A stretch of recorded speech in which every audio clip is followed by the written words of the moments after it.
Rogan and I were cousins. Our fathers were identical twins. Rogan was the youngest of 6 boys, I the youngest of 6 girls. Growing up, there were always jokes about this symmetry. Even though everyone in the Tierney clan bred prolifically, there were 26 first cousins, divided among 5 families.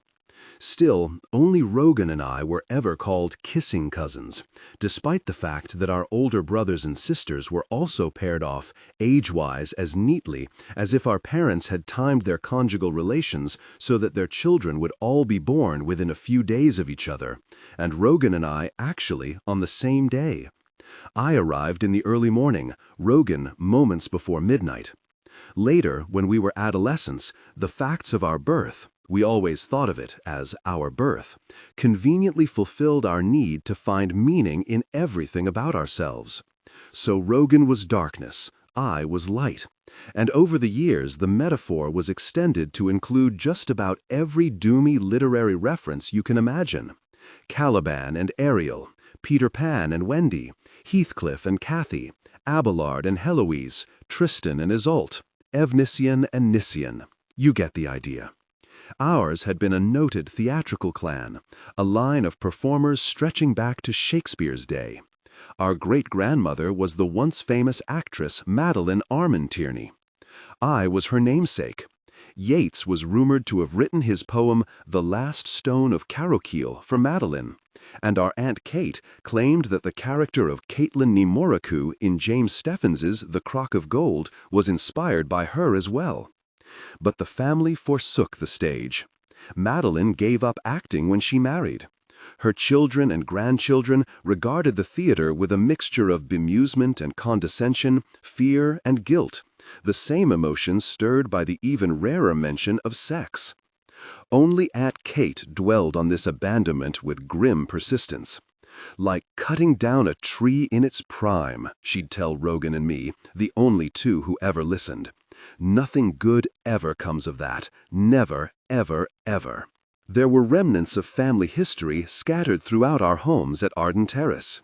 Framed billets advertising performances by Edwin Booth or Otis Skinner or Charlotte Cushman with various Tierneys in supporting roles. Peter Pangloss in The Heir at Law, Madame Trentoni in Captain Jinks, The Fool, Hermione, Dogberry. A lurid quoting of a nameless ancestor as one of the witches in Macbeth. Mother-of-pearl opera glasses, silver spoons engraved with obscure jokes, to His Highness from a rogue. We retained theatrical superstitions as well, unmoored from their element and thus meaningless. Peacock feathers were banned from all our homes.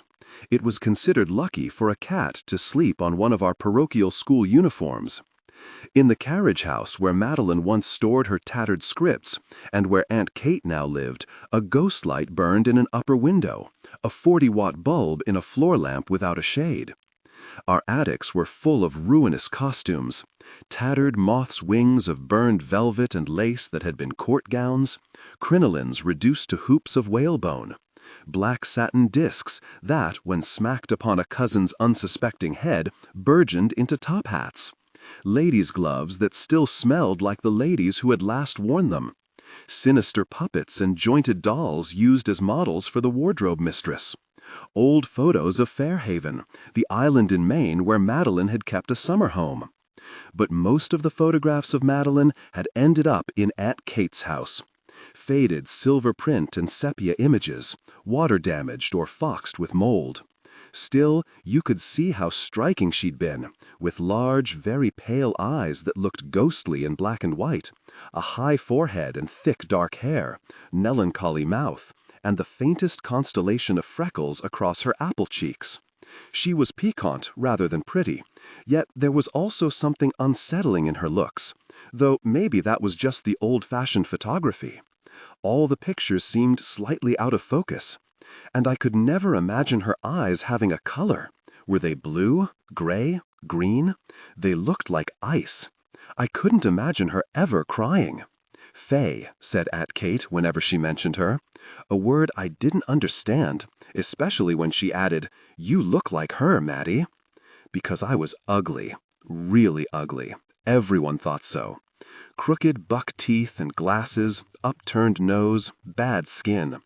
The grown-ups called me skinny wretch, fondly but still. Only Aunt Kate would look at me and shake her head, sitting at her dressing table surrounded by her beautiful clothes. Pucci dresses, Betsy Johnson shifts, Yves Saint Laurent blouses, transparent as a screen door. On her right hand she wore a ring that had belonged to my great-grandmother, with an emerald roughly the shape and size of a cat's eye. "You're beautiful, Maddy. Those legs? Just you wait. And when your braces come off, and the glasses? Glamorous. You're going to be so glamorous." And she'd give me a special bar of soap from France, or a stringent ointment from London that smelled like coal smoke. Just you wait. At my age, my great-grandmother was already beautiful. By the time she was 16, she was famous. As a girl, Madeleine created unforgettable portrayals of Rosalind, Juliet, Titania, Perdita, and especially Viola, as well as less memorable turns in works like Storming Castle Dora and The Blue-Footed Boy. Unforgettable. That was the word attached to Madeleine throughout her career. In every torn clipping I ever read, every review of every performance, every stagey publicity photo that appeared to me as ancient and remote to me as a stone tablet. Madeleine's unforgettable Cleopatra, her unforgettable Viola, her unforgettable series of unforgettable triumphs never to be forgotten. Only, of course, it's all forgotten now. It was all forgotten then, since none of our parents had ever known Madeleine as anything but a fractious old woman holed up in Fairview, her decaying Yonkers mansion. Even in her dotage, she was too self-absorbed to pay much attention to her own 5 children, let alone her grandchildren. But she'd made a good marriage to a wealthy developer named Roscoe O'Mara, a man who anticipated the late 20th century vogue for gated communities by nearly a century. They had 5 children, all of whom retained Madeleine's maiden name. Almost unheard of at the time, but Madeleine belonged to a dynasty, and she was determined it would live on. Her twin brothers, also noted thespians, died of misadventure and left no children. She was the last of her line. In the early 1900s, Roscoe built Arden Terrace, a speculative venture consisting of a score of expansive shingle-style and Tudor and Gothic homes, along with carriage houses, guest houses, and various outbuildings, in a huge cul-de-sac overlooking the Hudson River. Artists flocked there from the city. North Yonkers was an exurb in those days, with fields and woodlands and bald eagles nesting along the river. And Arden Terrace became an enclave of successful writers and actors and editors, doctors and lawyers, and a stockbroker. Lovely and otherworldly as Arden Terrace was, it was also vulnerable. When the stock market crashed in 1929, no fewer than 7 residents killed themselves, including Madeleine's husband. Not, however, Madeleine, who seemed to have absorbed the cumulative resilience and resourcefulness of all those plucky heroines she'd once played. Her sole substantial flop was as Juliet, and who, during the Depression, bought up, one by one, all the houses surrounding her own. Her children ended up living in those homes, like hermit crabs scuttling into empty shells, and then their children, Madeleine's grandchildren, and finally my own generation of kids, by which time Arden Terrace resembled some mad architectural folly spread out across one of the more desirable pieces of real estate in the city. Year after year, the Hudson River moved slowly, far below the turrets and balconies of our ersatz fortress. The tulip trees shed their yellow leaves, and snow covered the slate roofs of the carriage houses and guest cottages where the oldest Tierneys now lived. When summer came, the cul-de-sac was taken over by an occupying army of children in keds and dungarees and striped shirts from John Wanamaker. Rock and roll blared from upstairs bedrooms, while a legion of mothers and aunts and grandmothers sat on Fairview's immense porch, talking and smoking and drinking whiskey sours as they watched the sunset over the Palisades. Rogan's father and mine grew up in Fairview, along with their sisters. Later, Rogan's father inherited the mansion. He was the older twin by 12 minutes, and Rogan grew up there. My father moved into the house across the street, a less grand Queen Anne home that still had 5 bathrooms, exorbitant for the time, and 6 bedrooms. That was where I grew up. Though the truth was, I spent as much time at Rogan's home as my own, and nearly as much time where our other cousins lived. During the day, we all attended St. Brendan's School, several blocks away, up a winding hill shaded by old apartment buildings and elm trees, all now long gone. Every afternoon, we raced home and changed from our uniforms into what were then called play clothes, a misnomer, since our after-school activities were more like the extended rehearsal for a street theater production of Lord of the Flies. We moved from house to house to house, like invading army ants. We devoured everything we could find, terrorized the youngest children, raided toy chests and attics, crowded into basement rec rooms to watch Star Trek and Superman, stole each other's record albums and baseball cards, gave too much food to goldfish and dogs that were not our own, all until we were driven back outside by irate adults. Whereupon we'd move next door, or across the road, or down to the woods overlooking the river, and the whole cycle would begin again.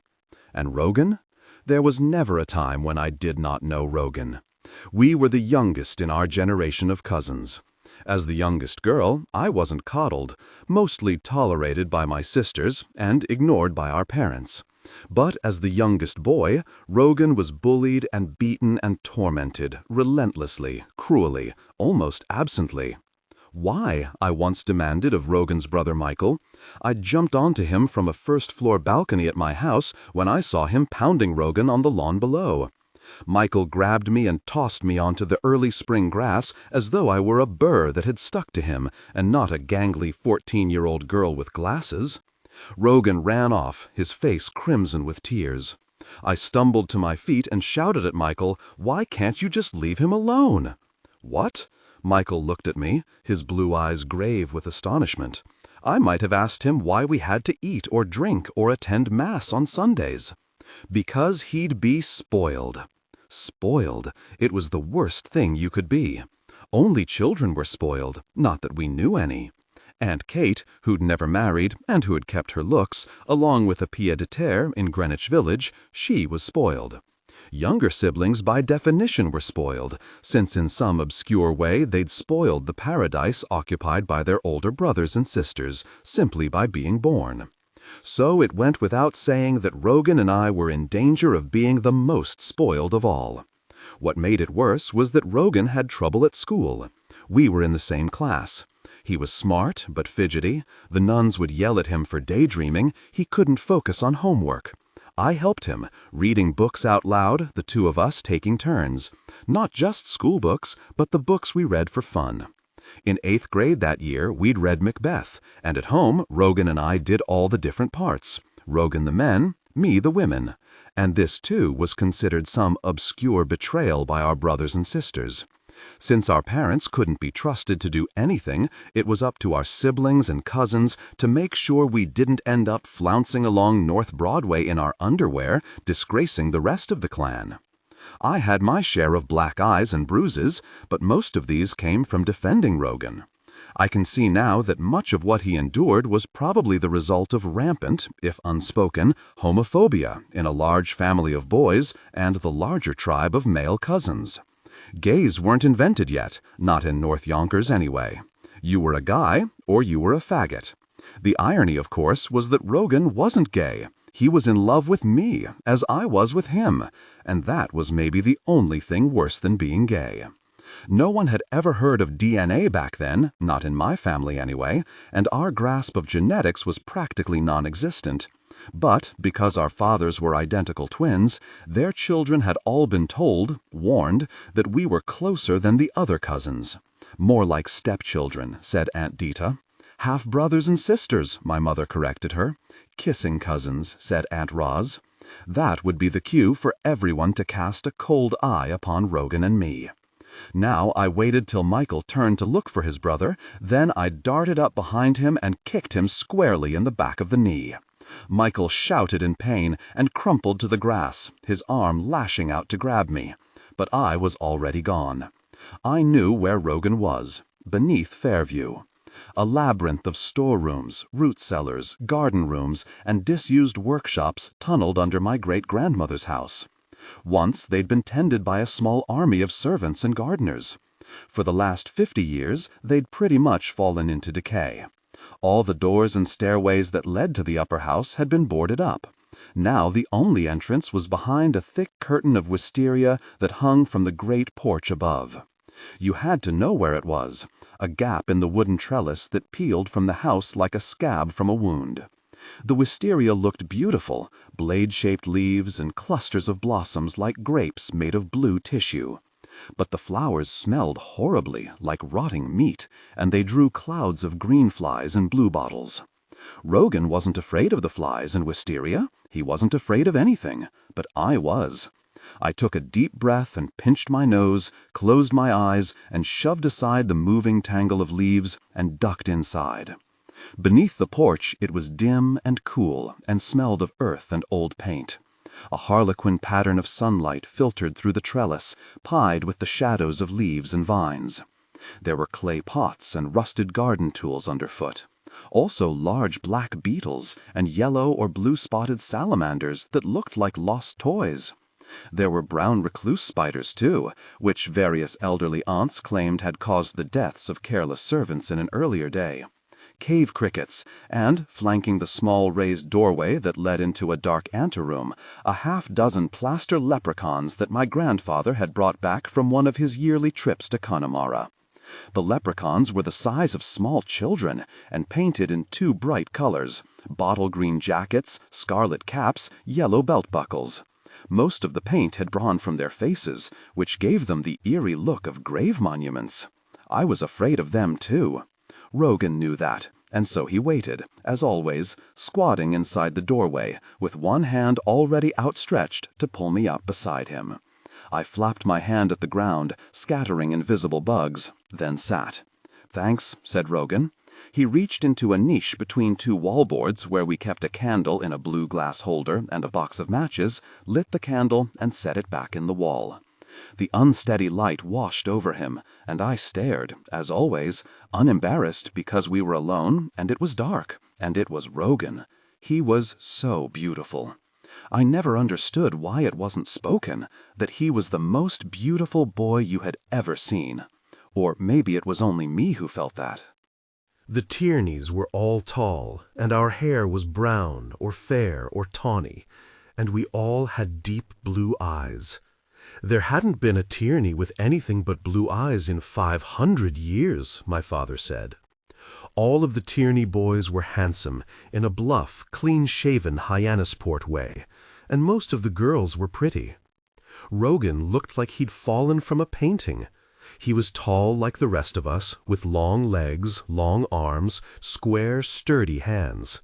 His hair was reddish gold, fine as a baby's hair, and he grew it as long as he could until his father dragged him to the barber up in Getty Square.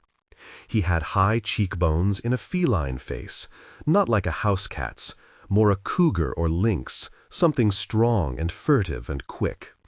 His nose was like mine, although it had been broken more than once.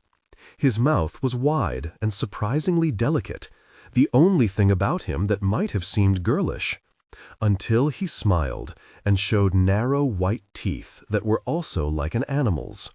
He had huge, deep-set eyes, wary eyes, which made it slightly alarming when he suddenly turned them on you, and they weren't Tierney blue, but a true aquamarine, the palest blue-green, changeable as seawater in sunlight or cloud. But the most striking thing about him was the way he moved. Gracefully, sensually, I would have said if I were older, but also with this strange lightness, almost an unease, as though he had trouble getting his footing. His arms moved as if drawing patterns in the air. He'd tilt his head sometimes like he heard something. Even his furtive gaze wasn't sly, but oddly watchful. Yet it wasn't a vigilance that protected him from his brothers or his father, and it was also completely unconscious. I knew because I watched him constantly, had been watching him for as long as I could remember, and maybe for longer. Once I eavesdropped, unseen, as Aunt Kate and my mother discussed him. The two of them didn't like each other. My mother was suspicious of her sister-in-law's oddly ageless beauty, her chic black Gaiman hair and expensive clothes, and, it was whispered, her wealthy lovers. "Fay," Aunt Kate said. She twisted her emerald ring as though it hurt her finger. "Rogan's Fay." My mother must have made a face, because Aunt Kate went on annoyed. "That's nor what it means." I heard my mother draw on her cigarette. "All I can say is, if I ever had a red-headed child, I'd strangle it." Now, watching Rogan, all I wanted to do was touch him. Instead, I clutched my own skinny thighs and looked at him sideways, while he held up the match and watched it burn to his fingertips. Finally, he tossed the match aside. "Listen," he said. I cocked my head. "I don't hear anything." "No, idiot! Listen to me, my voice. Listen to me talking. Talking, talking, talking. Hear it?" I did. "Wow," I said. "It broke." "Yeah, and listen to this." He put his hands on his knees and leaned forward, his face jutting into the darkness until I could no longer see it. He began to sing.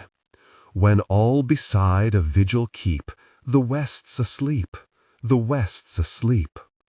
My flesh crawled. I knew the song from one of my father's Clancy Brothers records, "The West's Awake." "And long a brave and haughty race honored and sentineled the place. Sing, oh, not even their son's disgrace can quite destroy their glory's trace." I had never heard it sung like this. I had never heard anything sung like this, or heard a guy's voice remotely sound like this. It wasn't even singing, more a sustained wail. Rogan's mouth somehow shaping words that seemed to claw against the voice that formed them.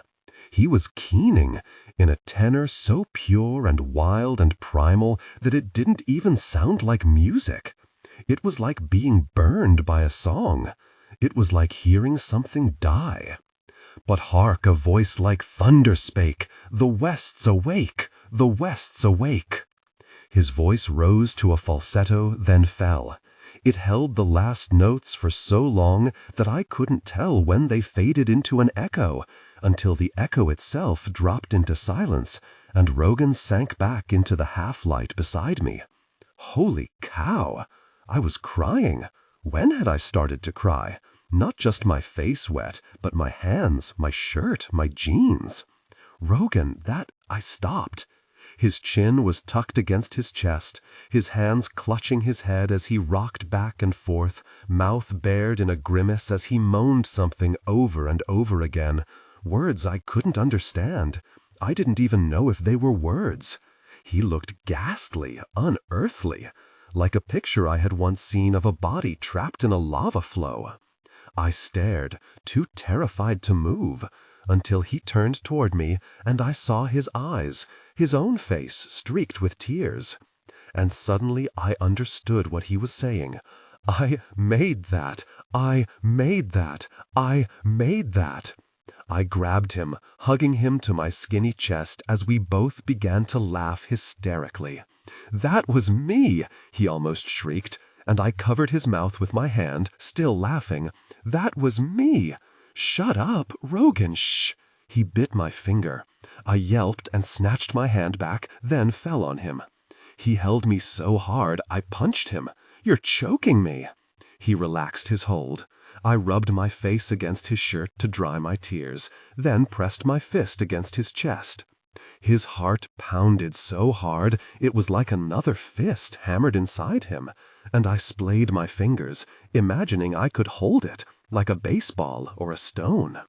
He smelled as he always did, of detergent and sweat, his mother's Chanel No. 5, and dirt and chalk dust. But he smelled of something else, too. He smelled the way his brothers did, and my older boy cousins, their treehouse smell, distinct and earthy. No one had told me what that smell was, and nobody ever would. "Maddy," he whispered.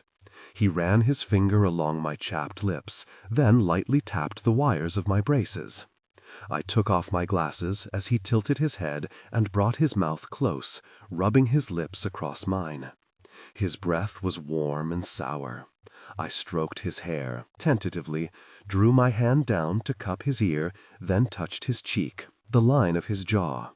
He'd always felt like me, smooth and clean. I had never noticed hair on his face, but I felt it now. His skin damp and slightly abraded, like touching a cat's tongue.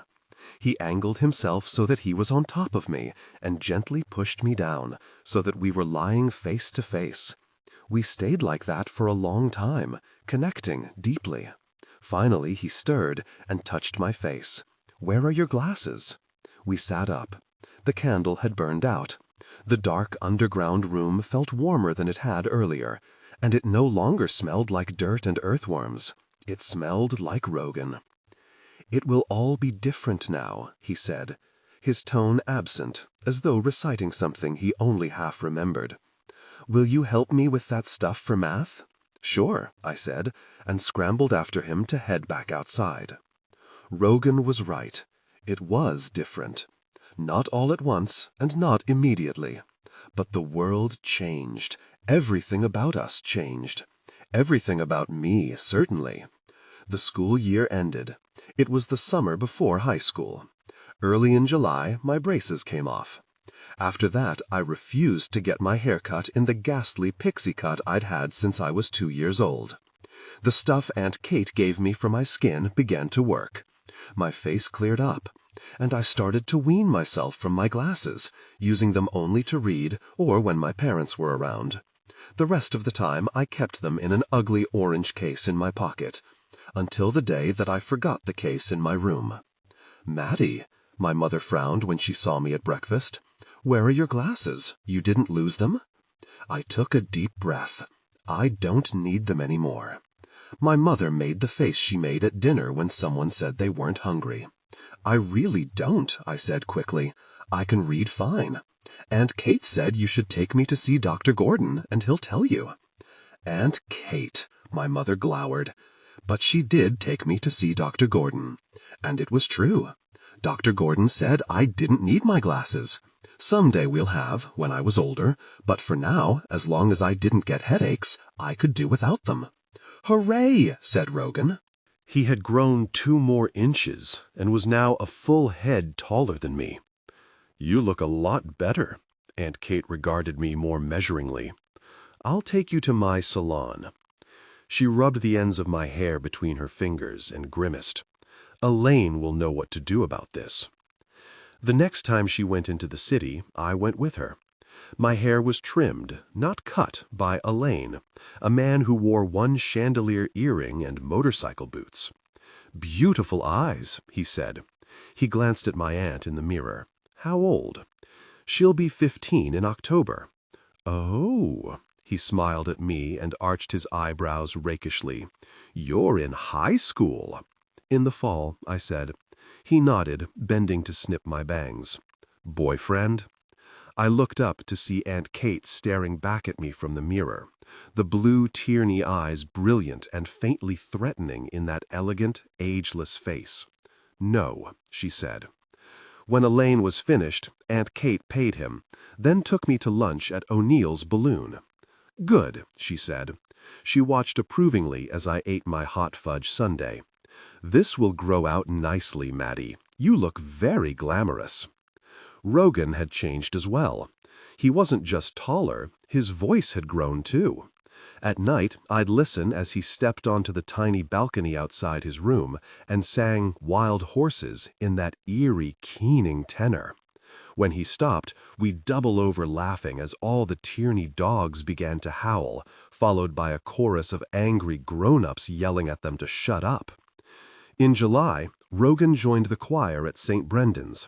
Not the children's choir, which was all girls, not me, I couldn't sing, but the grown-up choir, which sang at 10:30 High Mass. Our fathers attended Mass on Saturday afternoon, so they could play golf on Sunday morning. Our mothers and siblings went to 12 o'clock Mass on Sunday, for those laggards who slept late. Aunt Kate only went at Christmas and Easter. But I'd walk up with Rogan and sit in the middle of the church. High Mass was never crowded, and listen, bewitched, as his voice soared through the vaulted space, chanting the Kyrie and Te Deum and Gloria in Excelsis. It made my flesh crawl. Not just me. I could see other members of the congregation shift uncomfortably in their pews. Tierney great-uncles and aunts, and the Connells' grandparents, all staring fixedly at their missalettes, until old Monsignor Burke sang the recessional in his quavering voice, and the Mass was ended. Only Mrs. Rossi, our diminutive school secretary, seemed to feel as I did. Once she waited with me outside the church for Rogan to come down from the choir loft. "That was so beautiful, Rogan," she whispered as the rest of the congregation hurried to their cars. Rogan waited till she left, then made a face. "Another church? Gosh, no," he said, and we walked home. Back on Arden Terrace, we hung out with kids from school who came down from Mile Square Road. Our siblings and cousins were all in high school now, or college. One of Aunt Trixie's boys had joined the military. My oldest sister, Bridget, was engaged. Occasionally, Michael would pound Rogan, or try to, but Rogan was bigger now. After a while, Michael lost interest in the sport, and, consequently, in Rogan himself. We weren't watched as closely as we once were. When our parents went out to dinner at the club, Rogan and I were left alone. Or sort of alone. My sisters, perversely, paid more attention to me now than when I was younger. A chilly, feminine vigilance to ensure I did nothing to embarrass them, especially with Rogan. So he and I would engineer games of hide-and-seek with the kids from Mile Square Road, and then disappear. We'd hide beneath the porch at Fairview and forego the candle to lie in the dark. They came together. Afterward, we'd lie on the cold earth and talk and listen to the voices of the others outside as they looked for us. Excited, then laughing, then irritated, then bored, and finally, as the summer wore toward fall, angry and obdurate. The day came when Rogan called and asked Okie Connell to come over. I could tell by Rogan's face that the answer was no, and when he put the phone down, he shrugged. "What?" I asked. "He says if we have a baby, it'll be retarded." In September, we started high school. The only two classes we had together were English and Latin. For the latter, Sister Mary Clark made a point of separating us. "But I help him," I protested. "I help him concentrate." "I'm sure you do." Sister Mark Clark had taught 2 generations of Tierneys. She liked my sisters, and she liked me. She was a bony, raw-faced woman who still wore a habit and laughed a lot, though her eyes were long and bright as a knife. "Rogan needs to concentrate by himself. He can't rely on you, Madeleine. He has to do his own work." "He does. She grabbed my elbow and pinched it hard. "I want you over here." She guided me to the other side of the classroom. I sat, scowling, as Sister Mary Clark started back across the room. Abruptly, she stopped and turned to me. Her eyes narrowed. "Madeleine, where are your glasses?"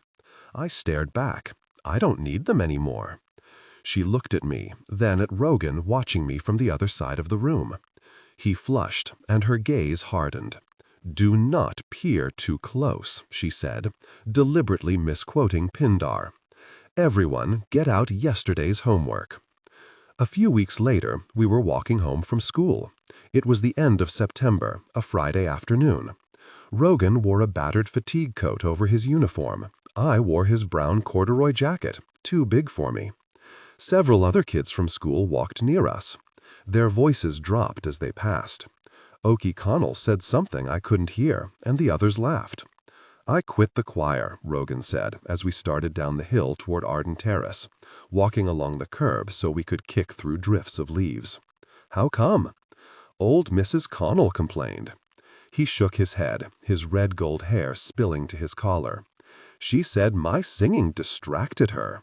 I laughed. "Distracted? Can she even hear you?" But Rogan didn't smile. "She's a difficult person." He glanced back to make sure the others were gone, then leaned down to touch his head to mine. This friend of Michael's, Derek, he was over last night. He's in a band. He told me I should come hear them. He said maybe I could sing with them sometime. Really? I smiled, but felt a twinge of unease. I didn't recognize it as jealousy. Where do they play? I don't know, someplace in Ardsley. Listen, I want to show you something. When you come over, I found a place. A place. I knew what that meant. When summer ended, our spot beneath the porch grew cold and overrun with beetles. Field mice sought shelter against the coming winter, and hibernating bats.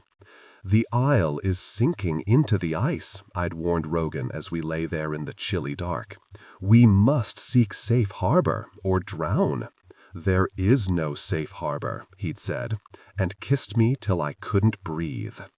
Now I slowed to look at him. The worn fatigue coat made him seem older, a beautiful stranger, like someone on an album cover. His hair was the same color as the maple leaves. His cheeks were reddened from the cold. His eerie eyes caught the cloudless sweep of sky and glowed a startling mineral blue.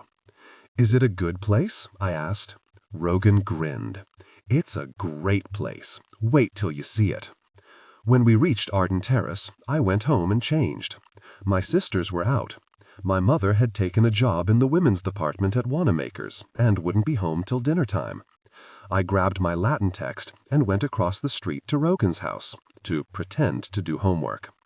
Rogan's father, like mine, was a successful stockbroker, but he always said there wasn't enough money in the world to maintain Fairview. Everywhere shingles were missing. Paint flaked from the balconies on the upper floors. The great porch sagged where it overlooked the Hudson, its wicker furniture unsprung, and its balustrades devoured by carpenter ants. Inside, the house was cold and smelled of stale cigarette smoke and dust. Rogan's mother, too, had taken a job. Autumn leaves had blown across the antique Caucasian carpets. There were semicircles of ash in front of the fireplaces. In the kitchen and bathrooms, sinks bore serpentine trails of rust beneath their faucets. But on the third floor, where Rogan slept, little had changed. Adults ventured there seldom, chiefly to complain or enact justice. It had the austere air of benign neglect associated with a lakeside home in the off-season. Rogan's brothers Michael and Thomas had the 2 bedrooms overlooking the front of the house. As usual, they were off with their girlfriends. Rogan stood on the landing, waiting for me. "Greetings, fair Amazon!" He swept out his arm in welcome. "Come into the parlor." Once his room had been the nursery. It was a wide, sunlit space that occupied nearly half of the 3rd floor, with a row of windows that looked straight across the river, though when you gazed out, you mostly saw unbroken sky. It should have seemed cheerful and bright. Instead, the room felt empty and exposed, even desolate. Temporary quarters, despite Rogan's having lived there his entire life. A sink stood in one corner, an institutional relic of nursery life, and next to it the door that opened onto a tiny morning balcony, big enough for just one person. There were alcoves filled with moldering books and Samuel French scripts that had been defaced by mice. Rag rugs covered the floor. A creepy archaeology of wallpaper peeled in layers from the walls. Fox hunters, lurid pink lilacs, Humpty Dumpty. A bunged-up kitchen table served as desk, and there were 2 spindly chairs that had been painted meat red. Beneath the windows stood a very beautiful hand-carved cradle, rumored to have belonged to one of Madeleine's twin brothers. Rogan used it as a hamper. A wooden hat box hid his cigarettes. In the middle of the room was an immense theatrical trunk, its brass fittings black with age, where he kept his clothes. You could just make out the name stenciled on its top in faint white letters, Madeleine Armin Tierney. I used to wonder why the trunk was here, rather than in Aunt Kate's carriage house. That was until Rogan and I attempted to move it. It wouldn't budge, not even when we enlisted Michael's help. "Jesus, what's in there, rocks?" Michael complained, wiping sweat from his lip. Just this." Rogan tossed a pair of socks at him. The two ended up scuffling on the floor until my uncle pounded upstairs and cracked their heads together. Before he went back down, he gave the trunk a baleful glance, then looked darkly at Rogan. "Next time, it'll be you in there," he said. Rogan slept in a wrought iron bed against one wall. There was a bookshelf beside it, and next to that, a small door that opened into a long, low, paneled space that was half closet, half attic. It was crammed with boxes of toy machine guns and water pistols, old Halloween noisemakers and masks, crepe paper streamers, and piles of the Saturday Evening Post, tinsel garland, and compacts of grease paint and rouge. Glitter had sifted over everything, like silver dust. It smelled like Christmas, of cloves and balsam. "Come here, Maddy." Rogan took my hand and drew me to him. "Come and see." He stepped to the wall, opened the door to the little attic, and ducked inside, stooping so he wouldn't graze his head against the ceiling. I followed. "Wait, stay there for a minute," he said. Carefully, he stepped between cartons of wigs and old magazines until he reached the end of the narrow space. He pulled out a flashlight and switched it on, then gestured at the door behind me. "Close that, then come over here. Try not to knock anything over." I shut the door and joined him in the back of the room. "What is it?" We stood side by side, backs bent, between boxes of shiny bright Christmas ornaments. Directly in front of us, more cartons were stacked against the wall. "Take this," Rogan commanded. He handed me the flashlight, then knelt. Very gingerly, he began to pull the pile of boxes toward him, wedging himself against the stack so that they moved as one and didn't topple over. "Now look, do you see it?" He leaned back and shone the flashlight on the wall. Where the boxes had been was another door, barely 3 feet high and not as wide, with a simple latch and hinges that had darkened to the same oaky color as the walls. "Wow," I breathed. "How'd you find it?" "Just poking around the other night. There's stuff in here I swear no one's touched it since Madeleine died." Rogan grinned. "No one knows about it but us. Here." He undid the latch and pulled the door open, took the flashlight and shone it inside, then motioned at me. "Go in," he urged. "I fixed it up. Go on, I'm right behind you." I squatted, got onto my hands and knees, and crawled inside. I could see nothing clearly, but a moment later Rogan's head bumped against me. "Keep going," he said. "Once you get all the way in, you can kneel. Just watch your head. But it's bigger than you think." I laughed in delight, my heart beating fast, and crawled into the near darkness. Something soft was under me. The flashlight moved wildly as Rogan turned and pulled the door closed behind us. I heard the soft thk of a match being struck, and then Rogan lit a candle and set it into a blue glass he'd stolen from church. "That's not safe," I said. Rogan snorted and turned off the flashlight. "Voila," he said. We were in a passage under the eaves. To one side, the ceiling slanted down to the floor. On the other side was a fretwork of wood and plaster lathe. The wavering blue candlelight made it seem as though this wall was snow-covered and moonlit. A neat pallet of Hudson Bay blankets lay on the floor, along with an ashtray and a pack of cigarettes. Also several books, including the copy of Tales from Shakespeare that had once been Madeleine's but which I had claimed years before, only to have it disappear. "Hey!" I grabbed the book and stared at the cover in disbelief, then smacked Rogan with it. "You stole this?" "Yeah, but I gave it back." He flopped onto the blankets. "What do you think?" "It's amazing." I lay beside him and stared at the ceiling. "It's like being in a boat." "That's right." He turned toward me. "It's the boat that saved us from drowning." He kissed me, his mouth so much bigger than mine, and his hands, everything. They came together in passion.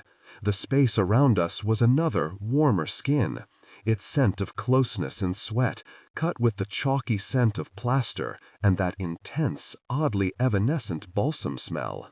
They shared a moment of deep intimacy. Afterward, we lay entwined. Small moons quivered all around us, blue and gold and silver, as the candle guttered in its glass. "Shh," I said, though neither of us had spoken. "Listen." I pressed my hand on Rogan's mouth and whispered, "Do you hear?" "Mice," said Rogan. "They're everywhere." "That's not mice."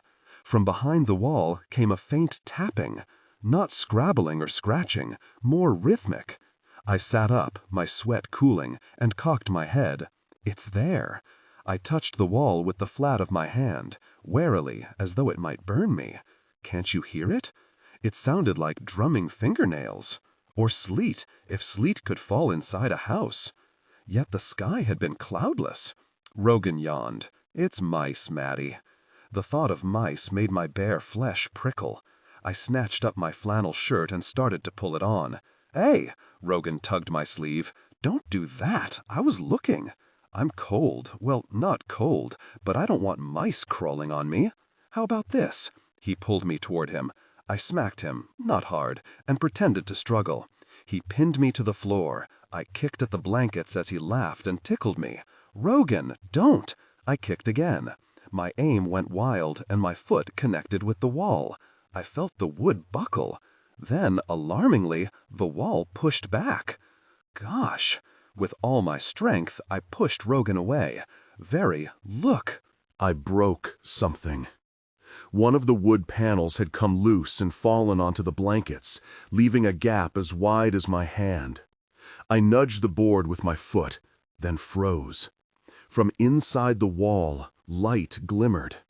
Neither cold blue candle flame nor an electric bulb, more like starlight, fractured and wavering, yet also warm, as though embers had rained from the rafters. For an instant, the rhythmic tapping fell silent. Then it started up again, louder now that the wall had been breached. And I could hear something else besides that soft, strange pattering, a susurrus, sweet and high-pitched, like the sound that hunting swallows made in the twilight above Fairview's lawns. I leaned, breathless, toward the opening. Rogan did the same. His arm circled me as our faces drew within inches of the gap. "Oh, Maddy," he breathed. "Oh, Maddy, look." Inside the wall was a toy theater, made of folded paper and gilt cardboard and scraps of brocade and lace. Curtains of scarlet tissue shrouded the proscenium.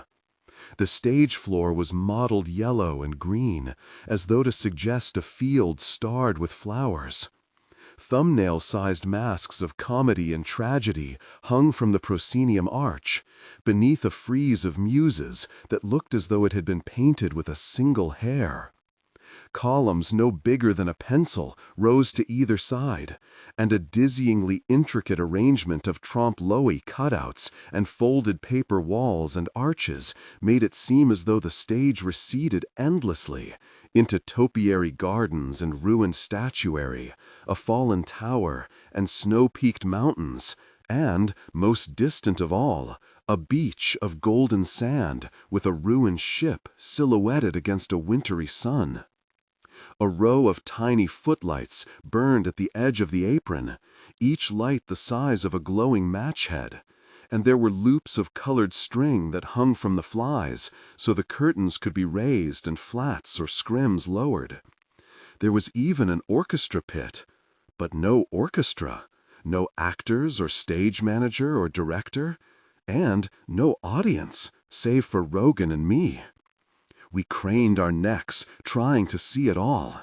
We couldn't. The opening was too small, and the toy theater, tiny as it was too big. Rogan shook his head and gazed at me questioningly. "Mice," I said. We both started laughing, our voices edging into hysteria.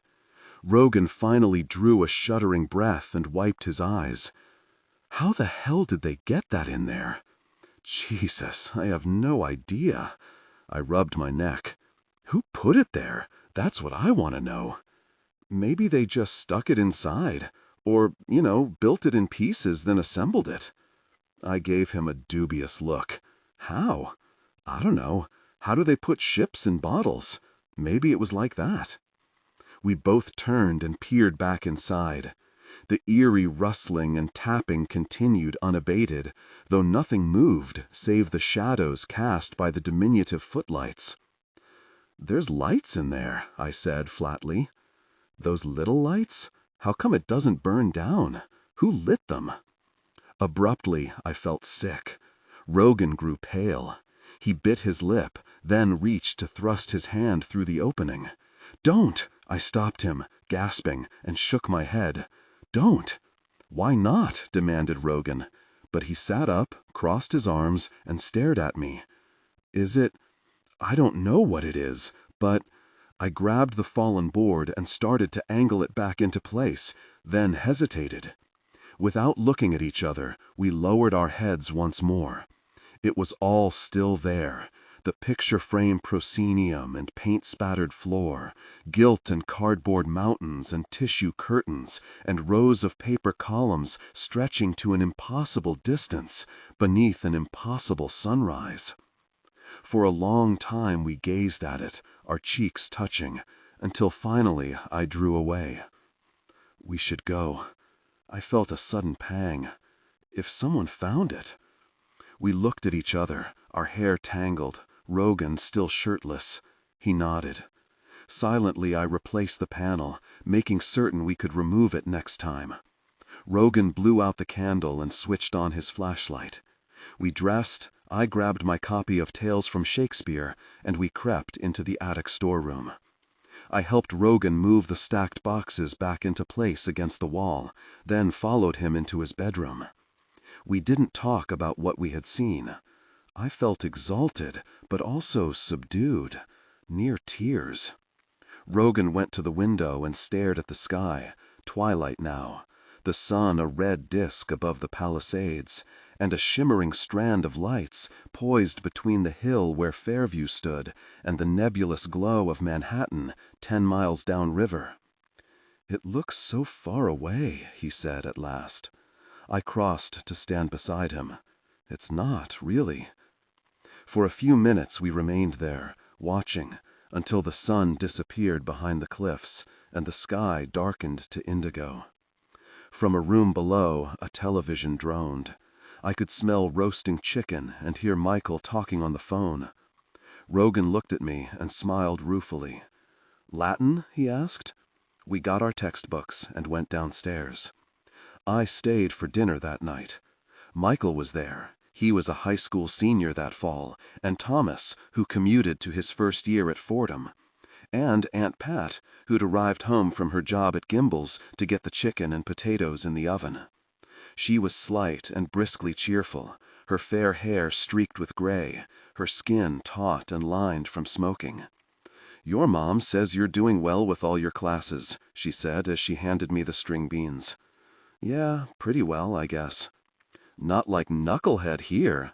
She looked fondly at her youngest son. "See if you can get it to rub off on him, will you, Maddy?" Michael made a crude face. "That shouldn't be too hard." Rogan kicked him under the table. "You." Just then, we all heard the front door open. Aunt Pat raised her eyebrows but said nothing. The rest of us straightened in our chairs, even Thomas, who had grown a beard when he started college and had yet to shave it. I paid great interest to my chicken as I listened to the familiar sound of a briefcase being dropped, the door to the hall closet opening and closing, and then my Uncle Richard's tread across the foyer and into the dining room, a heavier echo of my own father's footsteps. "Hello, everyone." It was a big doorway, but my uncle filled it. Neither he nor my father was particularly tall. Both scanted 6 feet. Both were wiry, though strongly built, broad-shouldered, long-legged, with light brown hair barely thinning from their foreheads. But as the older twin, my uncle seemed to absorb the greater psychic mass. He was a bit grayer than my father, more worn about the face. Like Aunt Pat, he was a heavy smoker, and more choleric. Seeing both twins in a crowded room, you might be hard put at first to tell them apart. But inevitably, your gaze would be drawn to my uncle. Even in daylight, he appeared to stand half-shadowed, and no matter how animated he was, you were always conscious of something waiting, a coiled anticipation. It was only as I grew older that I realized this sense of expectation didn't come from my uncle himself. It emanated from his children. Being in a room with his sons was like standing in a pen crammed with nervous horses. Their fear was palpable, and their mute hatred, their love. The older boys all resembled him. Only Rogan was different, with his flaming hair and uncanny seafoam eyes. He looked like me and like my father, as though the strange displacement that gave my uncle his somber weight cast a bright aura around his youngest child. In a crowded room with Rogan and me, you would always look at Rogan first. "How was your day?" asked Aunt Pat. "It was fine." My uncle bent to kiss the top of her head, then set a big hand on my shoulder. "Hi, Maddy. You setting a good example for these reprobates?" "Trying to," I smiled weakly. "Michael, you take care of those gutters like I asked you." Michael nodded, staring at his plate. "Yup, good." My uncle's gaze barely touched the other boys as he turned to go upstairs to change. "I'll be down in a minute." "Make me a drink, will you, Pat?" When he could be heard in the hall above us, everyone began to eat again. I left soon after, not waiting for Uncle Richard to return, or for dessert. When I looked at Rogan across the table, I felt as though I must give off sparks. And as I stood to go, I saw Michael staring at me. "Make sure she rubs off on you," he called as Rogan walked me to the porch. "Really you," said Rogan under his breath. Once we were outside, he bumped his forehead against mine. "Hey, I'll see you tomorrow, okay?"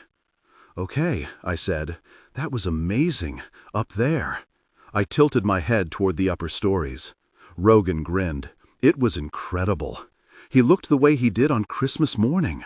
He went back inside, and I headed up the winding driveway. I'd gone about halfway when someone called out, "Maddy!" I turned. At the bottom of the hill, where the drive wound down to the carriage house, Aunt Kate stood and beckoned to me. "Come here." I lifted my hand in a wave and walked down to meet her, my shoulders hunched against the chill night wind. Aunt Kate looked beautiful and exotic as always, in green lizard-skin boots and a russet swing coat, her cheeks pink with cold, and a paisley scarf loosely knotted around her neck. Someone was with her, a tall figure I didn't recognize, a man. No surprise there. Aunt Kate had never married, but she had a lot of male friends. This caused great consternation among her family, especially the women, who took it as a personal affront that Kate had a, presumably, active personal life, as well as an intellectual one. None of her friends were stockbrokers or lawyers or doctors, which might have made their presence slightly more palatable, or at least comprehensible. And most of them appeared to fall under some vaguely defined rubric that identified them as artists of one sort or another. Men who had too much hair or none at all. Men who gave a blank look when someone brought up the Mets, but who had visited slightly louche destinations, Tangiers or Nepal or London or San Francisco. They had often read the same books as Rogan and me, and despite the disparity in our ages, sometimes listened to the same music. This man, though, didn't look like the others. He was tall and thin, with a long, angular, ascetic face, and black hair cut very short. He wore a pinstriped suit with a white shirt open at the neck. No tie. I slowed my steps. But then Aunt Kate grasped the man's arm with one hand, her emerald ring glinting in the darkness, and with her other hand grabbed mine. "So this is her?" The man looked at me and smiled. His dark eyes were kind and amused. "The famous Madeleine? Peter, I'd like you to meet my niece. Maddy, this is my friend Peter Sullivan. He's going to be teaching you." Hi." We shook hands. I looked around, embarrassed and somewhat suspicious. "A teacher?" "Next month I'll be teaching at St. Brendan's," explained Mr. Sullivan. "English, taking over for Sister Alberta. You know she has breast cancer?"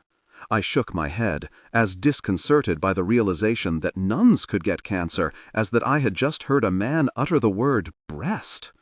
"Oh, geez, that's terrible," I said, then hastily added, "I mean that she's sick, not that you're a teacher."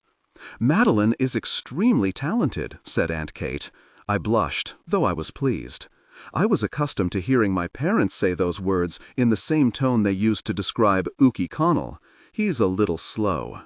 "She and my nephew Rogan." Mr. Sullivan cocked his head at Fairview. "Is he the one I hear singing?" Aunt Kate nodded. "Yes, that's Rogan." I stared at the ground, then glanced uneasily at Rogan's house. Of course I knew people had heard Rogan sing. At night he leaned out the window on purpose so his voice would carry. He'd sung at church. Yet somehow I'd never thought that a stranger might hear him. Someone who might, however remotely, matter in the world beyond Arden Terrace. "He has an extraordinary voice," Mr. Sullivan went on. "Does he take lessons?" "No, they won't train them," said Aunt Kate. She might have been referring to dogs that weren't housebroken. Mr. Sullivan turned to me again. "What about you? Do you sing?" He looked so open and encouraging that I felt a sudden desolation. As though everything good that had happened in my life was all a mistake. Rogan, outgrowing my glasses, being smart at schoolwork, even the memory of what we'd seen earlier in the hidden attic, even the memory of Rogan himself, his taste, his hands, and his warmth and his soft skin. It all seemed distant and unreal. As though I'd opened a wonderful present, only to be told it was meant for one of my older, prettier sisters, and not for me. "No," I said, "I can't sing." Mr. Sullivan shrugged. "Hey, singing isn't everything." He smiled again. Aunt Kate touched his arm. "You go on in. I need to talk with Maddy for a minute." "Nice to meet you, Maddy," he said, and went into the carriage house. "Come with me," my aunt said. "I left some things in the car." I went with her into the garage beneath the carriage house, where her red Mustang was parked. She opened the back of the car, reached in, and handed me a bag from Gristaday's, then gathered her purse and another grocery bag. "Just bring that up for me, thanks. Did you have dinner yet?" "Yeah, with Rogan and everybody." Aunt Kate wrinkled her nose. "Roast chicken?" "It was good. It's the only thing they ever eat. They have turkey at Thanksgiving." Aunt Kate sighed. "That's just a big chicken." We walked out of the garage and climbed the rickety stairway up to the carriage house door. In the uppermost window shone the ghost light that my aunt kept burning, day or night. Above Fairview, a full moon was just beginning to rise. Aunt Kate stopped, halfway up the steps, and looked at me. "Listen, Maddy, I have something to tell you. I got tickets to take you and Rogan to see Two Gentlemen of Verona." I looked at her blankly. "Who?" "The play," she said, "by Shakespeare. A musical version. It's supposed to be very good." "A play?" "Yes, a play, on Broadway. It's at the St. James Theater. Your birthdays are next week. I thought this would be fun." I had never seen a play. Neither had Rogan, nor, as far as I know, had any of our siblings or cousins. There had always been trips to the city, for baseball games and the circus and the Thanksgiving Day parade, Christmas windows at Macy's, Radio City Music Hall and the Rockettes, Easter Mass at St. Patrick's Cathedral. But a play? "Really?" I said. "Me and Rogan?" "Yes, really." She sounded angry.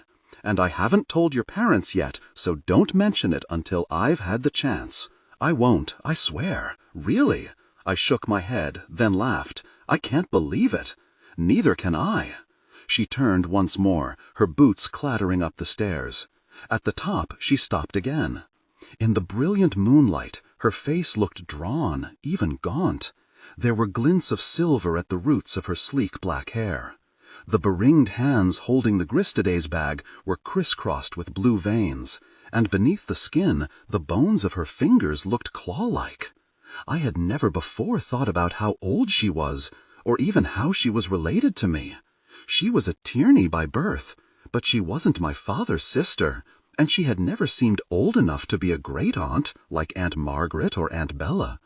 But now she looked old, not ancient, just worn and tired, and resolute. "Thank you, Maddy."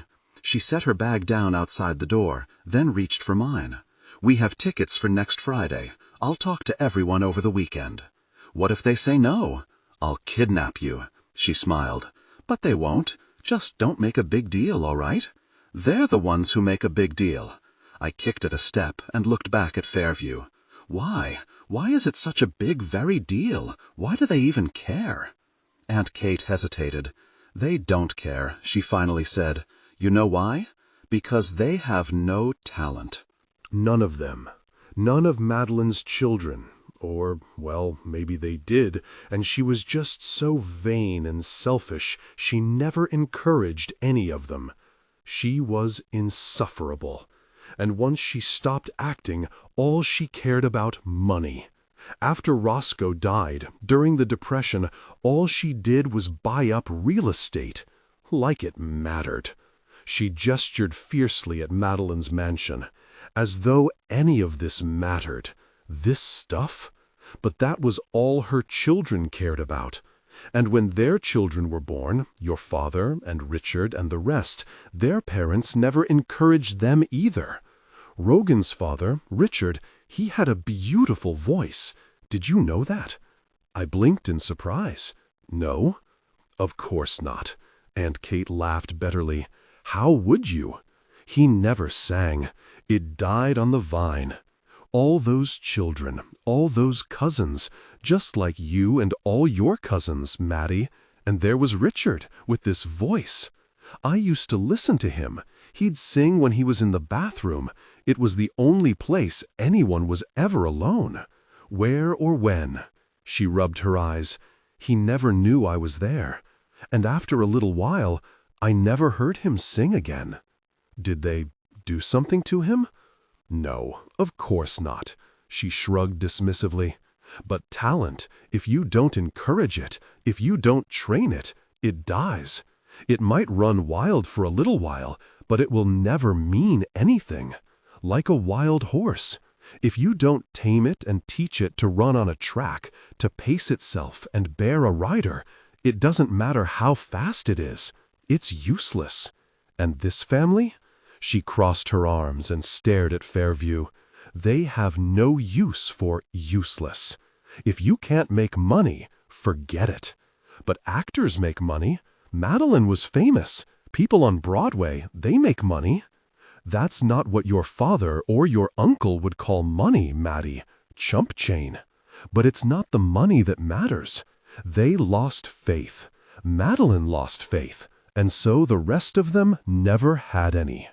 She turned to gaze to where the woods crept up against the edge of the lawn, thin birches and sumac and a few old elm trees, all leafless now and black against the violet sky. Then lifted her face toward the moon. You could say there were religious differences, she said. The door opened and Mr. Sullivan peered out. Do you need help bringing things in? Aunt Kate shook her head. Thank you, Peter, no. We were just saying goodbye. She stepped inside with the groceries. I'll see you in a few weeks, Maddy, said Mr. Sullivan, and he closed the door. I walked slowly back to my house. A light was on in Rogan's window, and I tried to hear his voice in my head, to will him to appear and sing. But even in my imagination, I couldn't give voice to anything that sounded like him. I reached the street and saw my own house, its windows bright and the television blaring from the living room, my mother calling upstairs to my sister. I pulled Rogan's jacket tight around me and went home. Rogan called me early the next morning. I'm not going to be around this weekend, he sounded bereft. I have to go with my parents to see John at Holy Cross. We won't be back till tomorrow night. Oh, God. I stretched the phone cord as far as it would go and looked out the front window down to his house. Are you downstairs? Yeah. There was a fitful motion in a dark window. Can you see me? Yeah. I told him about going to the theater with Aunt Kate. You think they'll say yes? Yours probably will. This was true. My parents' attitude in most things was one of benign neglect, or perhaps it was just fatigue, spiking into occasional rages of guilt-fueled retribution for minor infractions, a bad grade, or the expression of an imprudent political view. Well, maybe she'll tell them first. That make it easier for you. Maybe. He sounded grim. I gotta go. I'll call you when I get back. I spent the day in a funk. The weather was glorious. My friend Nancy called to see if I wanted to go shopping, but I said no. All I could think of was Rogan. All I wanted to think of was Rogan, and what we'd seen in the secret attic above Fairview. I paced the house, restless and angry, avoiding my mother, who would have put me to work, and picking fights with my sisters, until late afternoon when my father returned home from playing golf. "I'm going to 5 o'clock Mass," he announced this every Saturday as though it were news. "Anyone want to come?" "I will." My father looked at me with mild surprise. Since Rogan had stopped singing in church, I attended the Sloth's Mass at noon on Sunday. "Well, get ready," he said. An idea had come to me. I sat in church and worked out the details, then rode home with my father. "Rogan went with Uncle Richard and Aunt Pat to see John at college," I said. My father looked absently out the car window. "Yes, I know." I made my voice sound as casual as possible. "Do you know if Michael and Thomas went?" "No, I don't, dear." My father frowned. "Well, yes, they might have. I think they did. I think Pat said they were going to stay with the Garlands." I nodded, holding my breath in case he wondered why I'd asked. But he said nothing more.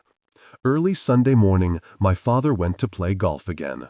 I slouched around the house till my mother and sisters left for church. Then I pulled on Rogan's jacket and hurried across the street to Fairview. I walked as quickly as I could down the drive, hoping I wouldn't run into my aunt. Not that she would have questioned why I was there, or cared, but I didn't want to see anyone. I darted onto the porch, pulled open the great oaken front door, and slipped into the foyer, closing the door carefully behind me. It was the first time I'd ever been in Fairview when no one was home. The rugs and old furniture made it look more like a shabby museum than a house where people lived. Golden sun streamed through the downstairs windows, but did nothing to warm the place. It was spooky and silent and cold. I felt uneasy, even frightened, with none of the exhilaration I felt when Rogan and I did something forbidden. I stood at the foot of the broad curved staircase, shivering, and watched my breath cloud the air. "Hello?" I called out softly. No one was there. I went upstairs. When I reached the 3rd floor, my anxiety faded somewhat, though as I walked into Rogan's room, I didn't feel the relief I'd expected. Without him, the old nursery looked impossibly, almost cruelly, barren and sad. It was even colder than downstairs. There was a glass of water next to the unlaid bed, a flashlight, a notebook I prodded with my foot. Rogan's school clothes were strewn across the floor. Corduroy trousers and a new jacket, dirty socks and t-shirts. I picked up a flannel shirt and brought it to my face. It smelled of Rogan. Smoky, slightly acrid. It smelled warm. I removed my jacket and my own shirt and pulled on his. I closed the door to his room, got the flashlight and turned it on, and went into the outer attic. I stepped gingerly between cardboard boxes until I reached the back wall. I balanced the flashlight as best I could, then began to pull out the stack of cartons. Once or twice it nearly toppled on me, and I swore under my breath until I could get everything back into place. Finally, I moved the cartons enough that I could unlatch the hidden door, and open it enough for me to slip inside. I pulled the door closed behind me, and shone the flashlight across the narrow space. Everything was as we'd left it, blankets in disarray, and the few books scattered. The loose board hadn't budged. I leaned the flashlight against the door, knelt and folded the blankets and stacked the books, retrieved the flashlight and turned it off, and sat cross-legged in the darkness. Silence. I held my breath as long as I could, and listened. But there was still nothing. "Rogan," I whispered. I lay down on the blankets, pulled up the flannel shirt until it covered my face. I breathed in his scent, squeezed my eyes tightly shut, even though there was nothing to see. I found the place where the blankets still smelled of us, murmured his name, and tried to bring back the sound of Rogan's singing, his voice strung between us like the glimmering thread that stretched from Arden Terrace to the city. Only the faintest echo of it came to me. But when it did, there was an instant when I imagined I saw Rogan moving beneath me, darker even than the room, darker than anything, the shadow of the song. I shuddered and lay without moving, my tear-streaked face pressed against his shirt. Minutes passed. I listened to my heartbeat slow. Then I heard another sound. It was the same rhythmic tapping I'd heard the other day with Rogan, the same oddly surging whistle, like wind or waves. I pulled my shirt down, wriggled forward until I could touch the wall. I pried my fingers under the board until it came loose, set it down, and looked through the opening. At first, I thought my vision was blurred. The toy theater was exactly where I'd last seen it, perhaps 4 inches from the wall, lit by those same unearthly footlights. But now the stage seemed distorted and unsteady, as if it were underwater. I rubbed my eyes, squinting to get a better view, then sucked my breath in. Snow was falling. Not everywhere, only behind the proscenium, on the tiny stage itself. Not real snow, fake snow, and not white, but silver and palest blue, finer than any glitter I had ever seen, finer than salt or powder, like something that would flake from the most microscopic shining matter you could imagine. Glitter's glitter. It sifted onto the stage floor and whirled in tiny eddies, as though stirred by tiny unseen feet, and where it fell too near the footlights, there were infinitesimal flares of gold and scarlet, and the most delicate fragrance, roses mingled with scorched sugar. I stared at it entranced, barely registering the shift in light toward the back of the stage where the topiary trees, now crystalline and opal-colored, gave way to knife-edged mountains and a snow-covered beach beneath a night sky with a full moon snared in the rigging of a spectral shipwreck and a fluttering shadow like a moth's moving slowly as though injured across the white dunes. All the while the tapping continued and that soft, insistent whistle like a steady, indrawn breath.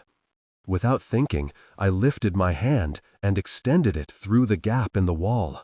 I stretched it toward the stage, just beyond the apron, until my fingers gleamed silver blue in the footlights. I felt no cold, no heat, just a faint tingling like a mild electrical shock, as though hair-sized needles stabbed my fingertips.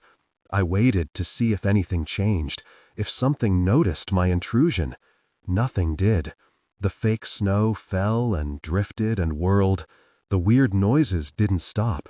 Finally, I withdrew my hand. It was unmarked and felt no different when I rubbed it against my cheek.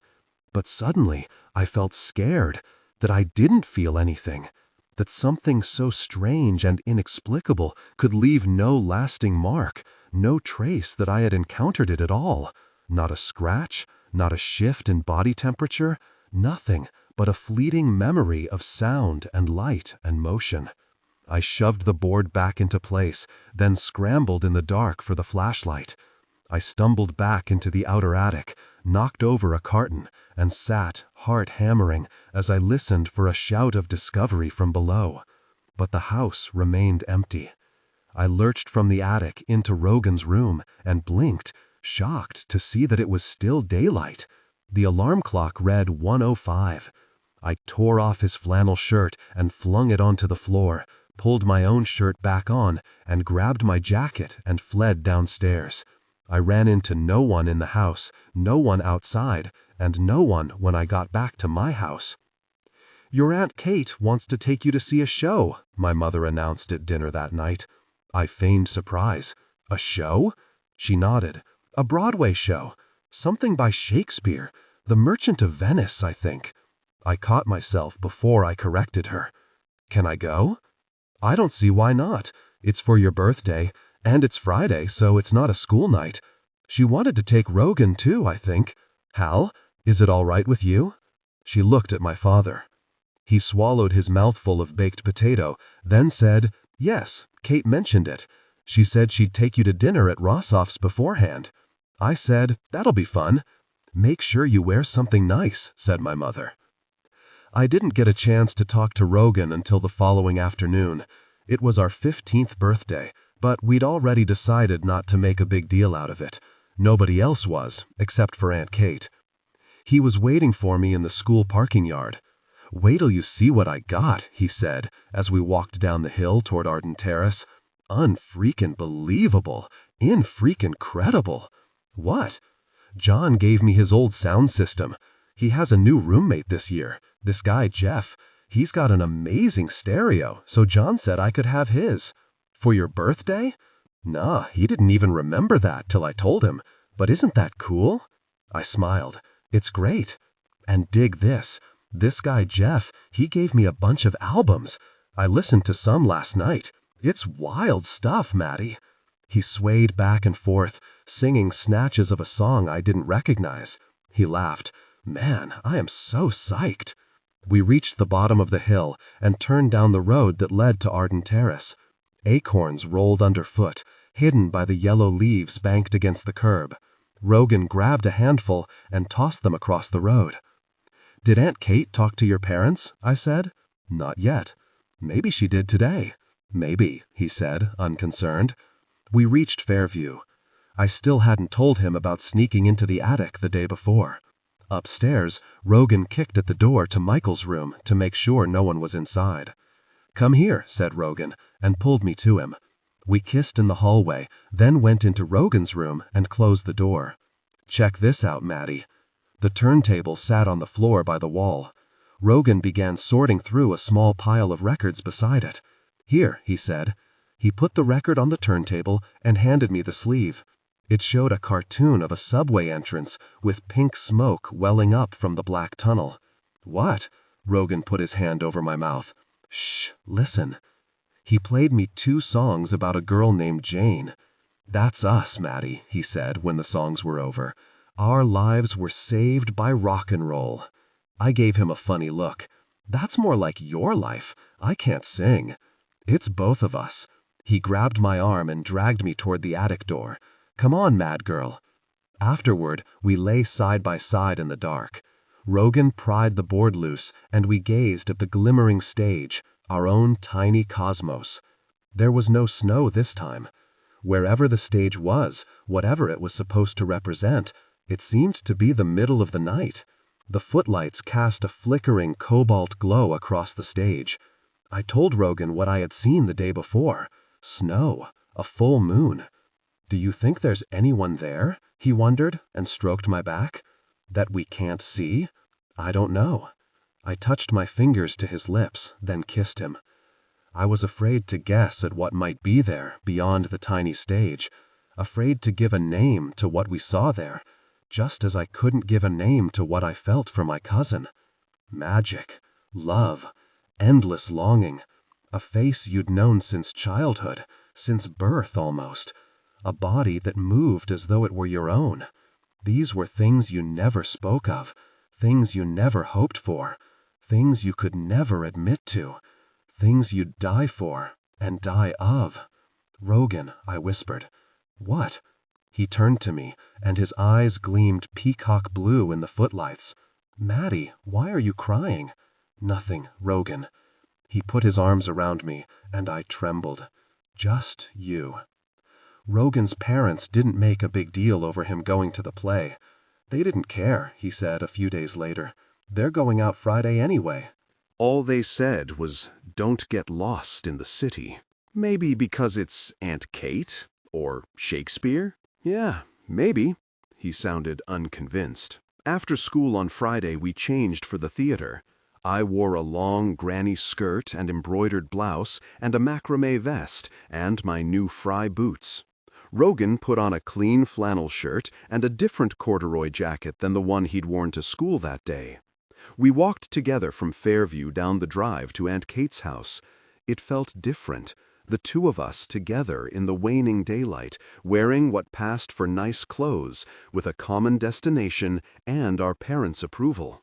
Inside the carriage house, Aunt Kate hurried about, looking for her purse, the tickets, her expensive lipstick. She looked elegant, glamorous in black velvet cigarette pants and a cream-colored silk blouse, a cropped bolero jacket. She wore no jewelry other than her emerald ring. Suddenly she stopped and stared at me. "Maddy," her eyes narrowed. "Don't you have a coat?" I shrugged. "Just that yellow one. It didn't really go." Aunt Kate winced. "That thing from Sears? You're right, that's an awful coat." She stood, thinking, then turned and ran upstairs. Minutes later she returned, holding what looked like a blanket. "Here."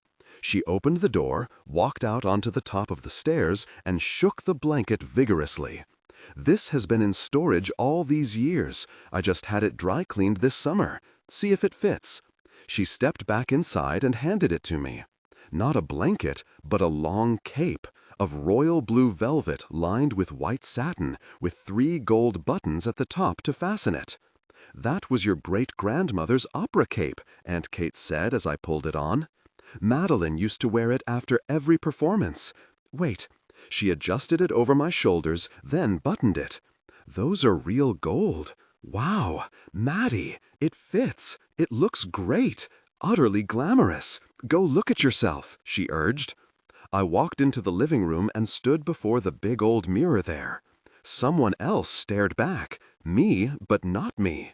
The deep blue velvet made my hair look glossy chestnut, not mousy. My eyes seemed to have darkened as well, to midnight blue or indigo. I put my arm out and whirled, the folds rippling around me like waves. "Holy Batcape, Batman," said Rogan. I turned to him. "What do you think? Am I glamorous?" "It looks fantastic. Can I try it on?" "No," said Aunt Kate. "We need to go. The train's in 20 minutes. Come on." Rossoff's, the restaurant where we ate, was warm and wood-paneled, crowded with theater-goers, and filled with Broadway memorabilia, ancient photographs, old etchings, framed, faded playbills. "It's like eating in my house," said Rogan. I couldn't tell if this was a complaint or not. Better food, though. He'd ordered the chicken. After dinner, we walked to the St. James Theater. Our seats were orchestra, row E, center. "This is where the drama critics always sit," Aunt Kate explained. "Best seats in the house. You're close enough to see the actors sweat and spit when they talk." Rogan laughed. "Hey, that's glamorous." "It's work, Rogan." Aunt Kate delicately balanced her playbill on a velvet-clad knee. "If the actors are good enough, you don't mind seeing their sweat." "What about their spit?" asked Rogan. "Do I have to like their spit, too?" Aunt Kate frowned and began to read her program. Rogan and I did the same. "Hey," he jabbed a finger at the cast list. "The guy who wrote this is the same guy who wrote Hair. Maybe they'll take their clothes off." We looked at Aunt Kate with renewed admiration. The play was perfect. How could it have been otherwise? It was the first one either of us had ever seen, barring school productions at Christmas and St. Patrick's Day. The script was Bowdlerized Shakespeare, the music cheerful and relentlessly contemporary. There were black people in the cast, and Puerto Ricans, an astonishing revelation. Also sexual innuendos that seemed to be inherent to the original play. Our admiration for Aunt Kate and Shakespeare became immeasurable. After the play, we spilled onto the street with throngs of happily chattering people. I felt not just exhilarated, but exalted, the way I did when Rogan sang. He sang now, a tune from the show he'd already memorized, walking along Broadway and turning on his heels, his voice rising above the crowd in a charmed, eerie falsetto. People looked at him in wonder and delight, his beautiful face and long hair, eyes closed as he walked backward, certain somehow that he wouldn't fall. We talked about the play the whole way back on the train, then in Aunt Kate's car. "I don't want it to stop," said Rogan as we walked out of the garage beneath her carriage house. He didn't sound disappointed, but anguished. "Why does it have to end?" Aunt Kate dropped her keys into her purse. "Well, it doesn't. I got tickets next week for Butley." Rogan and I looked at each other, then burst out laughing. "Thank you." "Gosh, Aunt Kate, really?" "Shh," she cut us off sternly. "Hush, I haven't spoken to them yet, but yes. Good night, Rogan." She kissed him, then beckoned at me. "Come upstairs, Maddy. That cape stays here." I waved goodbye at Rogan. His voice echoed through the chill air until he entered Fairview, and the autumn night grew silent. Inside, I took off the cape and gave it back to my aunt, who folded it carefully, then went upstairs. I stood in the living room, alone, and looked at the framed photographs of my great-great-grandmother on the wall. Madeleine as Rosalind, her hair cropped short so she resembled a sly boy. Madeleine as Gwendolen in The Importance of Being Earnest, a wicked glint in her eye as she pretended to read her diary. Madeleine as Anya in The Cherry Orchard, as Mrs. Pinchwife, Cordelia, and Cleopatra, and the title character in Major Barbara. She looked different in each picture, recognizably herself, yet somehow, remarkably, older or younger, or cunning, or heartbroken by turns. Her adult career had been prolific but short-lived. The pictures displayed an eternal ingenue, an eternal boy-girl, Rosalind and Viola, but never Hedda Gabler, never Lady Macbeth. There were no photographs of her as an old woman. I turned and slowly walked over to the mirror. Whatever enchantment I had felt or carried earlier when I'd worn the cape and sat inside the theater was gone now. I looked like an ordinary 15-year-old girl, wearing new boots that were already scuffed and clothes from Sears and Gimbel's. "Okay, that's squared away," called Aunt Kate. "We can get it out again next weekend." I looked over to see my aunt coming down the stairs. "I'm not glamorous," I said. I didn't feel sad, just resigned. Rogan is more glamorous than I am. Everyone is. My aunt walked over to stand beside me at the mirror. She pulled a stray wisp of hair behind my ear and stared at our reflections. "Rogan's not glamorous." "How can you even say that?" I looked away so she wouldn't see tears in my eyes. "He's so beautiful, and what you said about talent, he has that voice." "No, Maddy, beauty isn't glamour. It's not the same thing at all." She stroked my hair. "Do you know what glamour means?" "Beautiful." I spat the word. "Perfect, talented." "That's not what it means, Madeleine." She shook her head. "Glamour, it has the same root as the word grammar. It is a kind of knowledge, of learning. That means it's something that can be taught. It can be learned." She put her hands on my shoulders and straightened them. "Your great-great-grandmother wasn't beautiful, Maddy." "Gee, thanks, since I'm supposed to look like her." "You're actually much prettier than she was," said Aunt Kate. "You have beautiful eyes, your skin's cleared up, and you're taller. She was quite petite. These days you need to be tall. And your teeth are much better. She never had her teeth fixed." "That's not grammar," I said sullenly. "None of that is stuff I learned." "No, but you can learn other things. Words, how to speak and walk, how to make your voice carry." Diction. That sounds horrible. Think of it like this. You're building a house, a beautiful house, a little bit at a time out of all these things. Your voice, your body, your memory, how you move. If you do it right, if you put all the elements together, something happens. Something comes to live in that space you've made, inside you. Then you go on stage, and people see it. They see you, but they also see this other thing that you've created, that you've built, that you're inside of. "Oh, right," I said. "Like now I'm a very carpenter." She laughed. "It's like Latin, Maddy. That's grammar too. But you studied it and learned it, and now you're good at it. Your mind is attuned to it. You have a gift." She turned me so that I looked at her squarely. "You have talent. Not like Rogan." "Rogan is talented, yes." She sounded impatient. "But the tail wags the dog with him." "I don't even know what that means." She sighed. "It's late. You'd better get home. We need to stay in everyone's good graces." I walked to the door, contrite. "Thanks, Aunt Kate. It was great. It was the best time I ever had." "It's only going to get better," she said, and kissed me good night. At home, I went into the living room and found the enormous old dictionary that had been my grandfather's. I opened it to glamour and read a definition similar to what Aunt Kate had told me, but also something else. A corruption of grammar, meaning grammary. 1. An enchantment or spell, an illusion of beauty. I set the book down and looked out the window. In Aunt Kate's carriage house, a single lamp burned, and in Rogan's window as well. Ghost lights, grammary. I turned the light off in the living room and went upstairs to bed. We didn't just see Butley. Over the next few weeks, Rogan and I saw Pippin, and Measure for Measure, and A Streetcar Named Desire, and Jumpers, and A Little Night Music. We went on Friday nights, and sometimes Saturday, and even weekend matinees.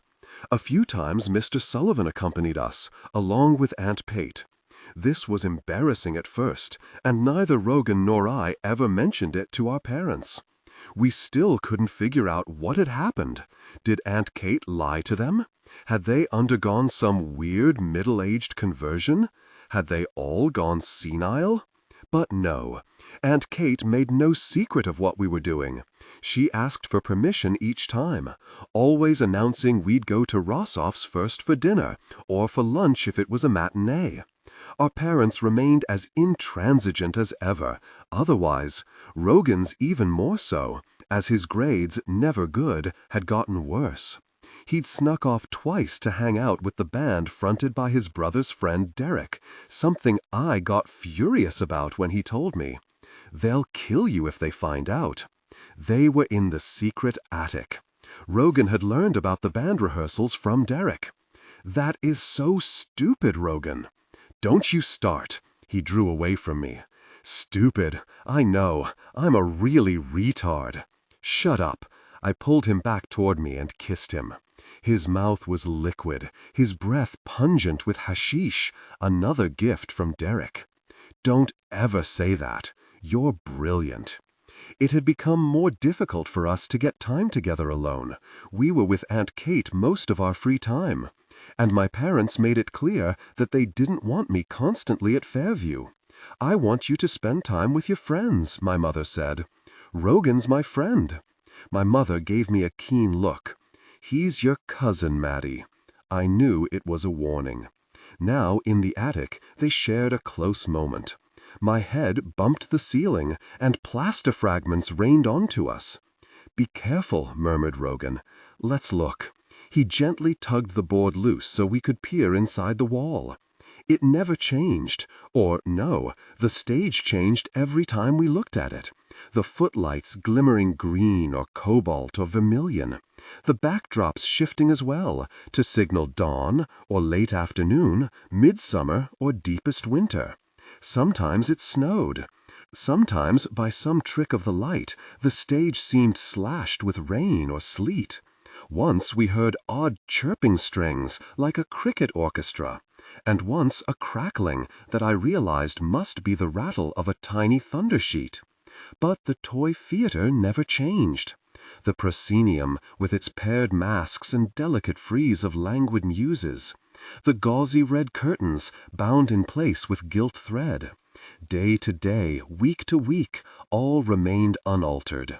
The invisible audience rustled and sighed.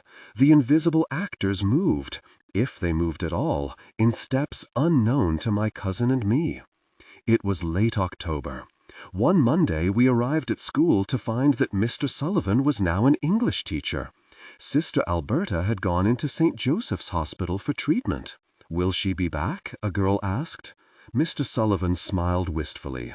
I don't know. I hope so.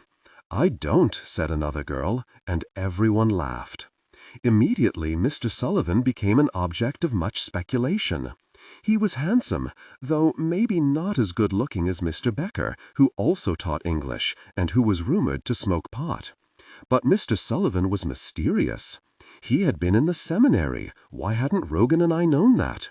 And he'd also been an actor, with a small recurring part as Dr. Burke on One Life to Live. He'd been in a commercial for Irish Spring Soap, a commercial that still aired, and which I'd seen at least a dozen times.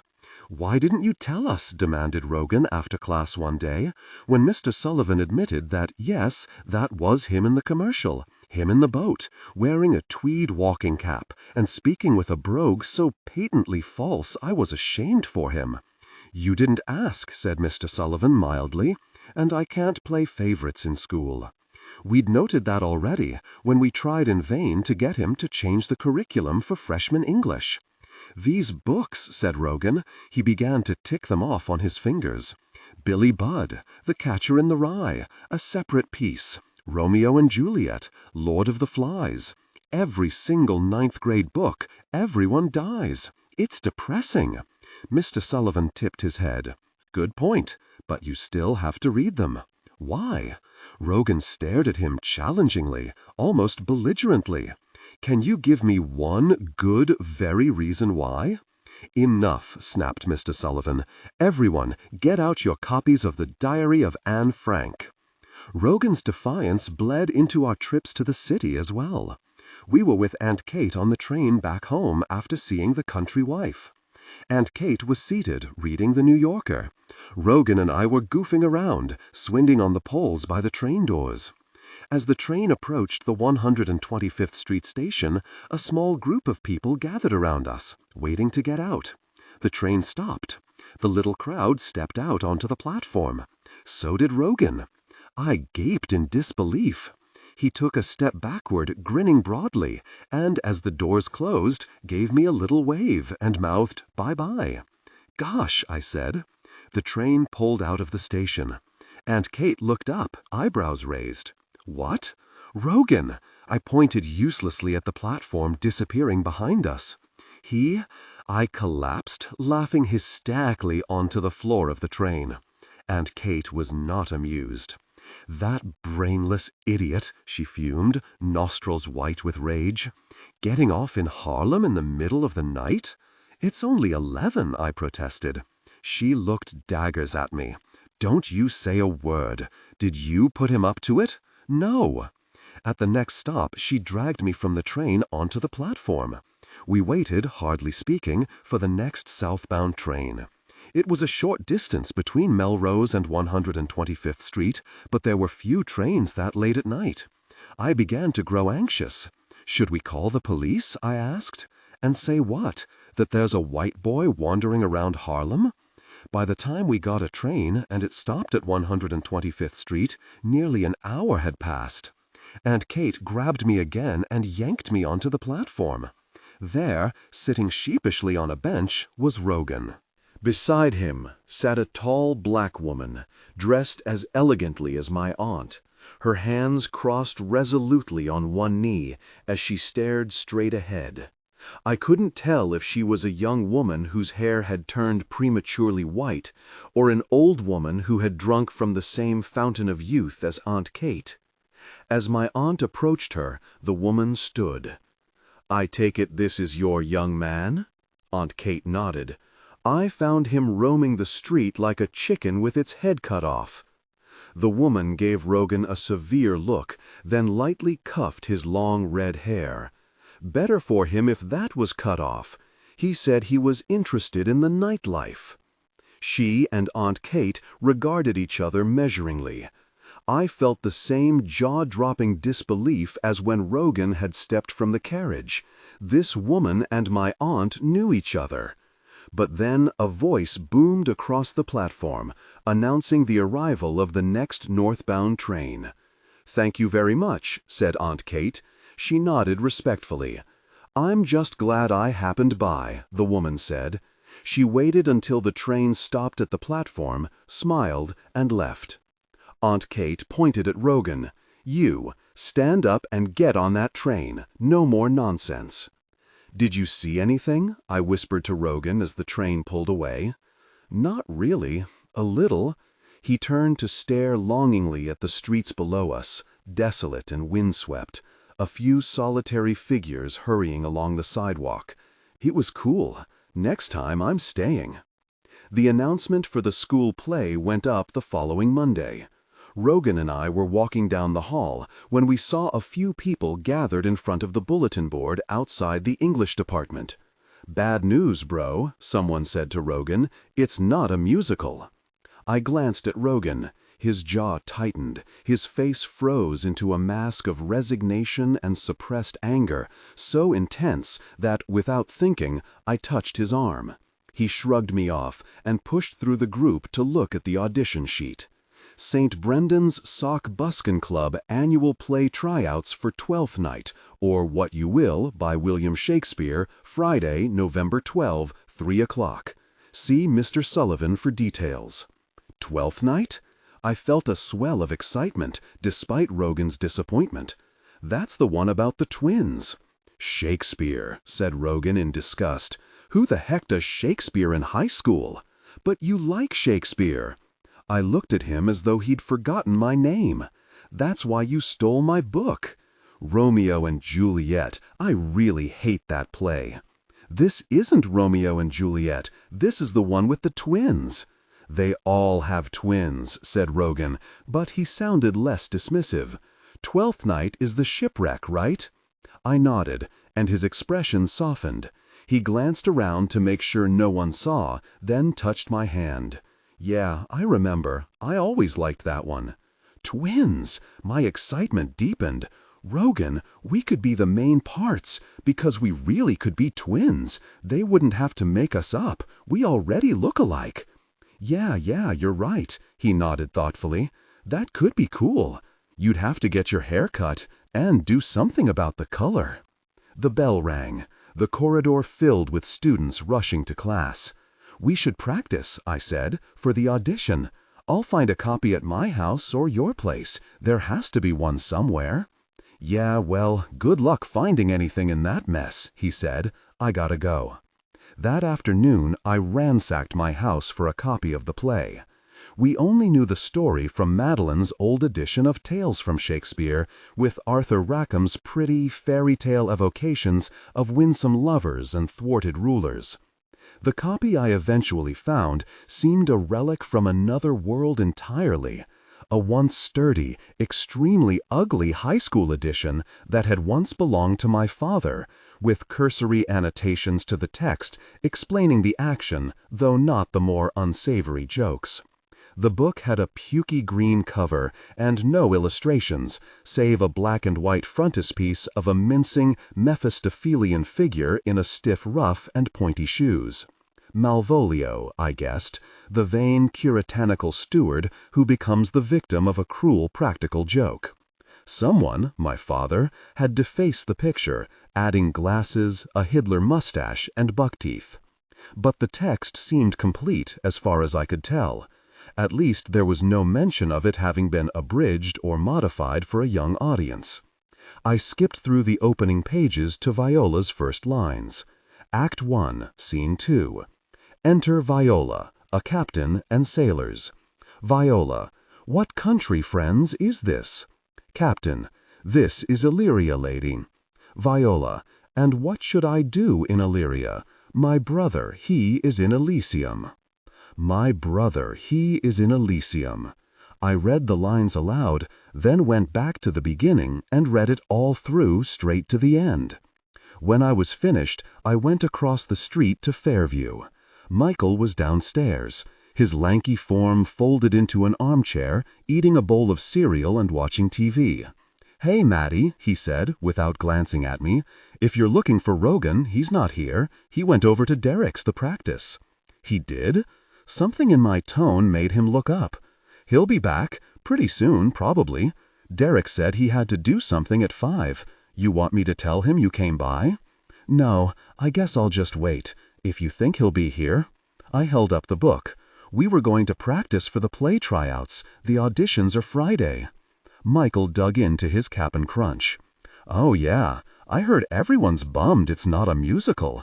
That new guy, Sullivan, breaking with tradition. I didn't think Rogan was going to try out. I felt kinda bad for him, since they weren't doing a musical. I know he really wanted to sing. He would have gotten the lead too, whatever they did. He's got such a really amazing voice. A sort of darkness swept over me. I felt cold and dizzy, as though I'd arrived someplace for a big party, only to find I'd gotten the date wrong and missed it. Everything had happened weeks before, and I'd never even known. You want something to eat? Michael held out the box of Cap'n Crunch. "You look kinda weird." "I'm okay." Rogan arrived half an hour later. He looked happy and windblown, sweeping into the house in a flurry of dead leaves. "Hey, mad girl." He grinned when he saw me. I could smell smoke on him, cigarettes and marijuana. The uncanny blue-green eyes were bloodshot. "What you doing?" I gave him a wan smile and held up the book. "I thought maybe we could rehearse." "Oh yeah, right. I meant to tell you, the guys wanted to practice. We're doing some new stuff.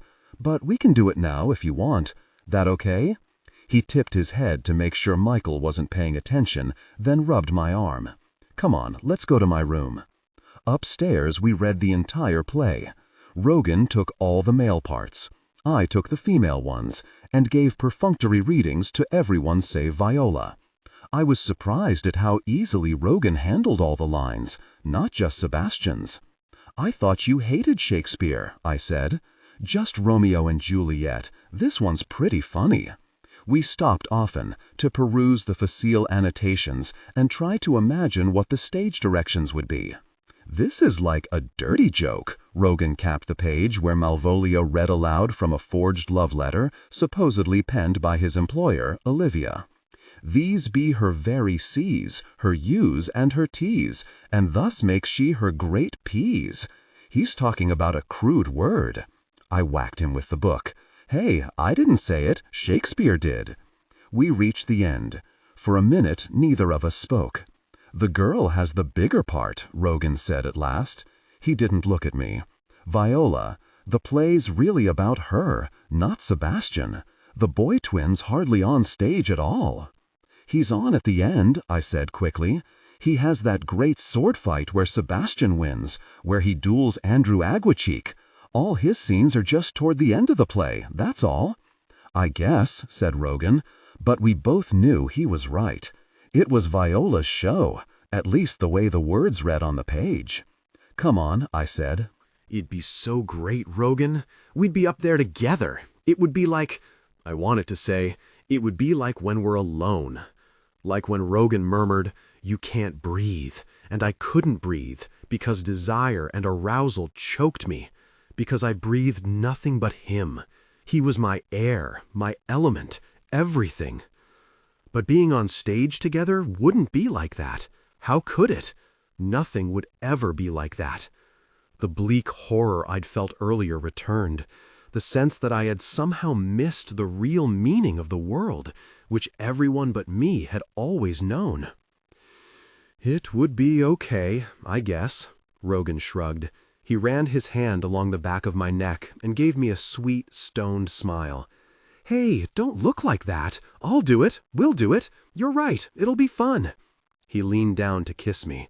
I shut my eyes and imagined us in the close darkness of the attic, the toy theater tossing its phantom starlight on our bodies, connected in that moment. "What's going on?" We sat up so violently our jaws cracked. The copy of 12th Night spun across the floor to where Rogan's mother stood in the doorway. She stared at us, mouth pursed between uncertainty and angry disapproval. "Why is this door closed?" she demanded. "We're rehearsing." I scrambled to pick up the book and showed it to her. "This play, by Shakespeare. The auditions are Friday. We're going to try out for it." Aunt Pat barely glanced at the book. "Leave this door open," she said. "Rogan, you need to get ready for dinner." She stood and waited for me to leave. "I'll see you tomorrow," I said to Rogan, without meeting his eyes. "Yeah, see ya." At the bottom of the steps, Aunt Pat stopped. She gave me an icy look. "You need to find other things to do with yourself, Madeleine. You're too old for this. You're both too old for this." She stared at me until I left. At dinner, I showed the battered copy of 12th Night to my parents and my sister. "Do you remember doing that?" I pointed to poor Malvolio's scribbled face. My father took the book and frowned, riffled the pages, then gave it back to me. "I'm afraid I don't remember it, dear," he said, in the tone he might use if a small child attempted and failed to tell a joke. "It's got your name in it." While we ate dessert, I asked, "Is it okay if I dye my hair?" "No," said my mother. "Are you out of your mind?" "Nice try," my sister smirked. I glared at her and went on. "It's for the play at school. The main parts are twins. Rogan and I are trying out together. If we get it, I'll need to look like him." "Then make him get his hair cut," said my father tersely. "I won't even do it unless I get the part," I pleaded. "No," my mother repeated. "Don't ask again." The auditions were held right after school on Friday. Rogan and I made a few half-hearted attempts to practice lines during the week, but there was only one afternoon when we had several hours to ourselves, and we spent those hours in the attic. "That's really stupid," I said when we first crawled in and Rogan lit a cigarette. "Someone could smell it." "My parents smoke, and no one's home now." I looked at the overflowing ashtray. It could start a fire. Rogan stubbed it out and pulled me to him. "I don't need a cigarette to do that. Come on, they'll be home soon." Fear of discovery made the time feel urgent, almost frantic. Even the toy theater seemed irradiated by our anxiety. Its footlights dimmed to a glowering, dull red, and indistinct shadows cloaked the topiary trees and faraway shipwreck, as though they had been cursorily sketched onto the backdrop. Rogan lay beside me, his face suspended above mine. But I couldn't see him, only smell him, his breath resinous with marijuana, and hear the broken rhythm of his breathing. Silence, then a sound like a sigh, then silence once more. "Rogan!" I pressed my hand to his face, and he kissed my palm. "I can hardly see you." "That's because I'm not really here," he said. On Friday, I was surprised by how many people showed up for the auditions. There were students scattered all over the auditorium, the usual drama crowd, but other people too. A bunch of girls from different English classes, and quite a few upper-class guys. Everyone I knew liked Mr. Sullivan, but I hadn't realized his popularity extended this far. There was a small cohort of cheerleaders, and 2 seniors from the football team. I sat near Rogan and several of our friends in the 3rd row. Mr. Sullivan sat in the very front, by himself, with a notebook, a script, and several mimeographed sheets of dialogue. I assumed Rogan and I would be permitted to audition together. Instead, Mr. Sullivan had all the girls read, one at a time, and then all the boys. The girls were given the same 2 speeches of Olivia's. In the first, Olivia declared her love for the boy Cesario, actually Viola in disguise, while in the second, Olivia berated her drunken Uncle Toby and then fawned over Sebastian, Viola's twin brother, thinking he was Cesario. I listened and secretly gloated as the cheerleaders stumbled over the strange words and meanings. "Mr. Sullivan, this is confusing," one of them wailed. "Imagine how confusing it is to Lady Olivia," said Mr. Sullivan. My turn came. A moon-faced girl with long flaxen hair walked off the stage and handed me a script. I glanced at Rogan. "Break a leg," he said. On stage, a row of lights shone down blindingly. I shielded my eyes and stared out into the auditorium, but could see only vague smears and shadows. Was that Mr. Sullivan? Rogan? When I looked down, the white pages of my script glowed with a diabolical brilliance. "Whenever you're ready, Madeleine." I nodded and smiled nervously. "Oh, what a deal of scorn, looks beautiful, in the contempt and anger of his lip." "Louder," said Mr. Sullivan. I cleared my throat and began again. "Oh, what a deal of scorn, looks beautiful, in the contempt and anger of his lip. A murderous guilt shows not itself more soon than love that would seem hid, love's noon." The cheerleader was right. It made no sense. My face burned. The words of Olivia's speech began to skitter across the page like insects fleeing a light. I took a deep breath and concentrated on speaking as clearly as I could, on getting through the speech without passing out. When I was finished, I stumbled from the stage and thrust the pages at the next girl, then collapsed into the seat beside Rogan. "That was horrible," I gasped. Rogan grinned. "You did great." The boys' auditions weren't much more impressive than the girls'. Mr. Sullivan gave them the speech that opens the play, Duke Orsino's command, "If music be the food of love, play on." Their second reading was cobbled together from Orsino's amatory advice to Cesario. I was disconcerted by how good the two football players sounded, though maybe it was just that their booming voices were more suited to the Duke's admonitory tone. Or maybe it was simply that anything sounded better than my own dismal effort had. "Rogan," Mr. Sullivan pointed at my cousin. "You ready?" Rogan shook his head. "I'm going last." I looked at him furtively. He was taller than me, of course, but then Viola's twin brother would have been taller than she was. Our eyes were different colors, but would anyone be able to tell that from the audience? The main thing was the hair. But surely I could find a wig among Madeleine's trappings, or in the box of props and costumes stored in a closet at St. Brendan's, or Mr. Sullivan would buy one. "Okay, Rogan," said Mr. Sullivan, "you're up." Rogan went on stage. He moved around, face turned to the light, until he found a spot he liked, then began to read. "If music be the food of love, play on. Give me excess of it, that, surfeiting, the appetite may sicken and so die." I watched, transfixed. Everyone did, because Rogan didn't pronounce the words in a fake English accent, or stumble as though they were a foreign language. He read them as though he knew what he was saying. And when it seemed like maybe he didn't, he winged it, mimed some other, private meaning, looking slyly sideways at the audience and indicating by a gesture or smile that even if we didn't understand what was going on, he did. Only we did understand. I did anyway, and when I stole a look at the other students, I saw that they did too. They laughed or stared at Rogan with this odd expression of delight and disbelief, as though they'd just been told school was canceled for the day. Only Mr. Sullivan didn't seem surprised.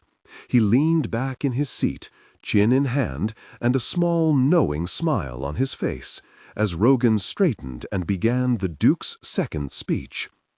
"Come hither, boy.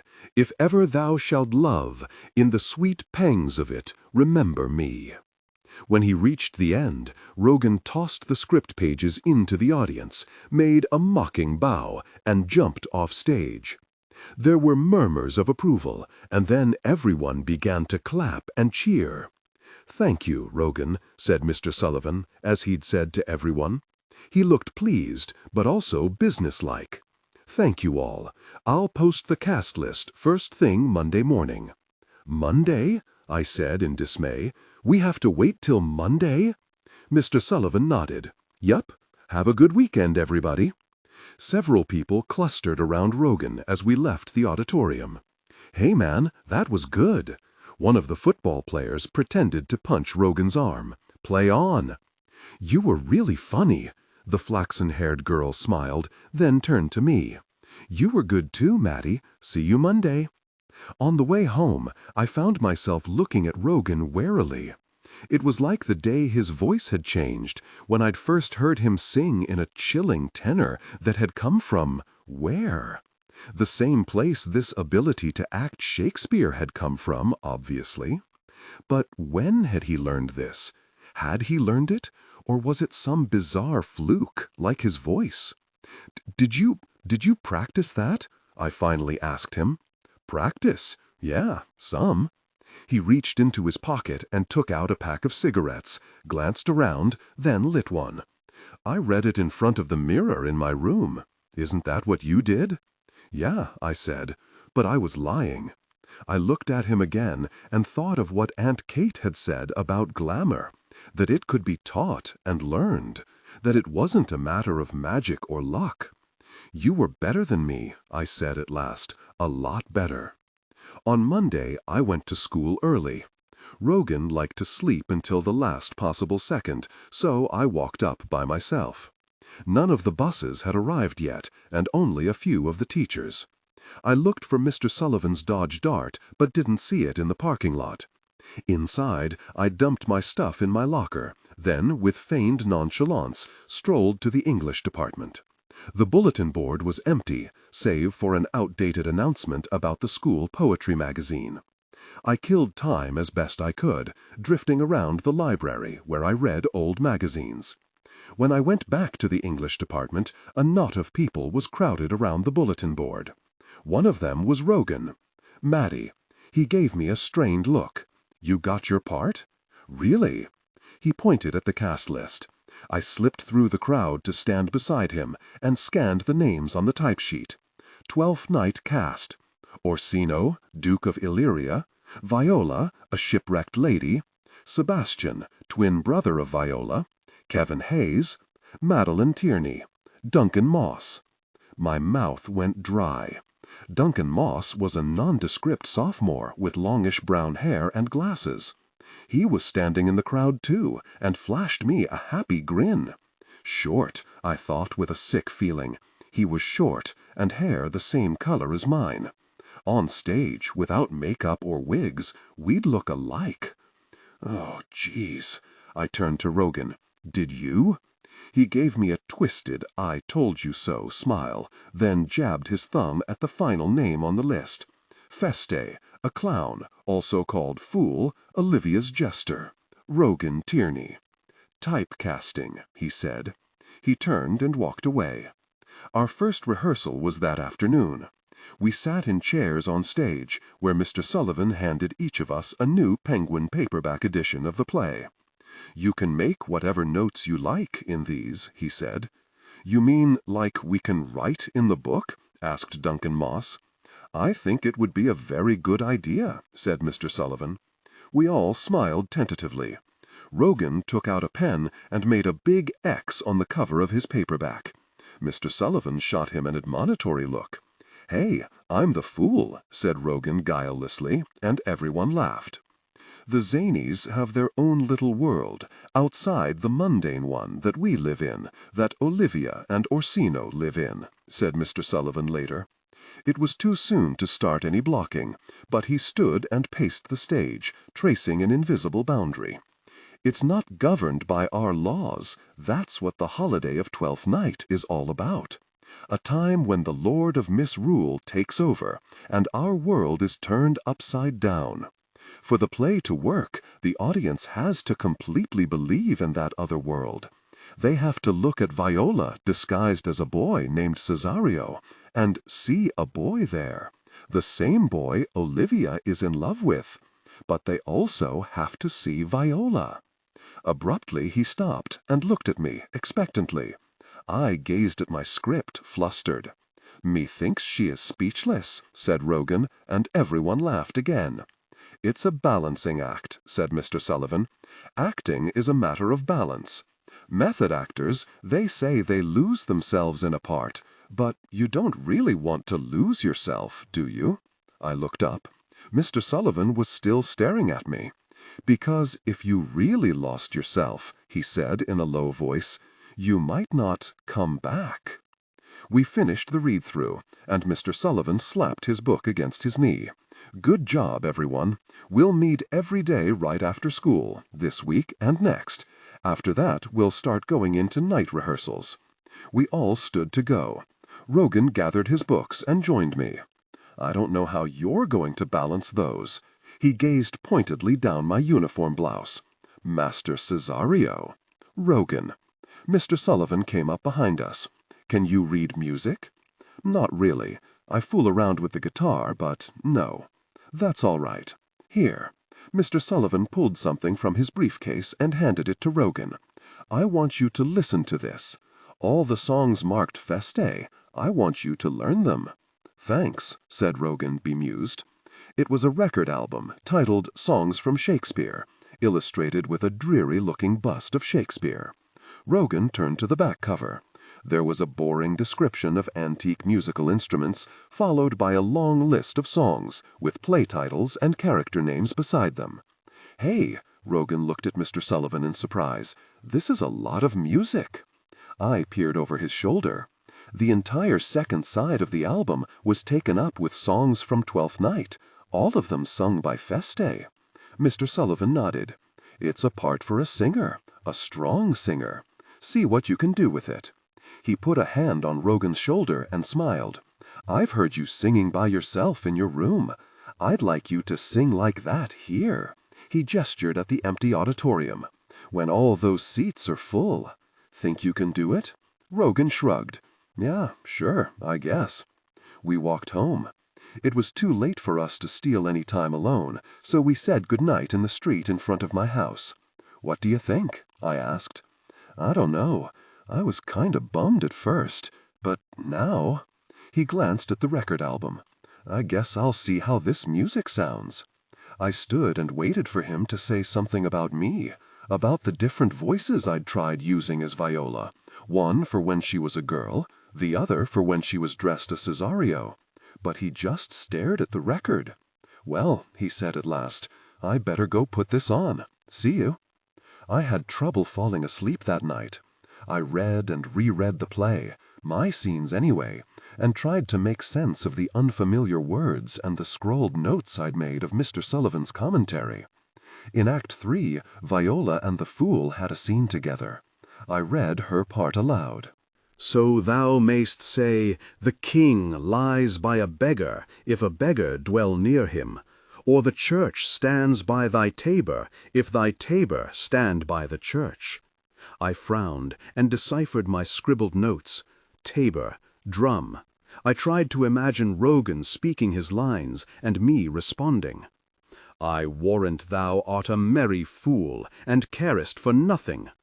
It was hopeless. I dropped the book and turned off the light, lay in the dark, and thought of Rogan. It felt like weeks since we'd been together in the attic. I tried to dredge up an image of the toy theater, the eerie dance of light upon its arches and tiny stage. I tried to recall Rogan's voice, singing, and imagine his hands on me and not my own. But it didn't work, any of it. I was alone. The room was silent and dark. I could no more fill it with Rogan's face or voice or touch than I could fill it with snow or rain. I had no glamour, no magic, no voice to summon up anything extraordinary, here or on stage. I had no presence. I brooded on why Mr. Sullivan had even cast me as Viola. Anna, the flaxen-haired girl, was prettier and at least as good an actress as I was. Why hadn't he chosen her? The only reason I could come up with was that Duncan Moss and I could, in a pinch, at a distance, pass for twins. That was it. There was no glamour in it, no talent even, just cold necessity. I shivered. I felt light-headed and shaken as when I first saw the toy theater. I stared at the dark ceiling and remembered Aunt Kate's words. "It's something that can be taught. It can be learned. Words, how to speak and walk, how to make your voice carry, diction." I thought of Rogan, how effortless it was for him. All he had to do was say the lines, and people laughed. The tail wags the dog with him. I couldn't do that. I was too self-conscious. People would never look at me of their own accord. But maybe I could make them look at me. You're building a house, a beautiful house, a little bit at a time out of all these things. I thought of how Rogan moved, of his hands drawing patterns in the air. I thought of how he walked, shoulders canted back slightly, head tilted as though he were trying to listen to some far-off sound. His face raised always to the light. The way he'd stare at you so intently, it was like a challenge, even if he said nothing. You take all these little things and you build a house. You build a character, a shell, and if you build it right, something comes to live inside it. Olivia wasn't in love with Viola. She was in love with a make-believe boy that the grief-stricken Viola had created from the memory of her drowned twin. "Well, I'll put it on, and I will dissemble myself in't," Feste says, as he disguises himself to torment poor Malvolio. "Would I were the first that ever dissembled in such a gown. The competitors enter." I might not possess glamour, I might not be a magician, but I could learn to be a good carpenter, and I could learn to be a thief. I reached for my copy of the script, turned the light back on, and began once more to read. The competitors enter. It was less like building a house than colonizing an island, this freakish, lovely, marvelous atoll that rose from the gray wasteland of St. Brendan's High School like some extravagant Atlantis we'd willed into being. All of our previous alliances and identities were tossed aside: jock, freak, egghead, cheerleader, anonymous.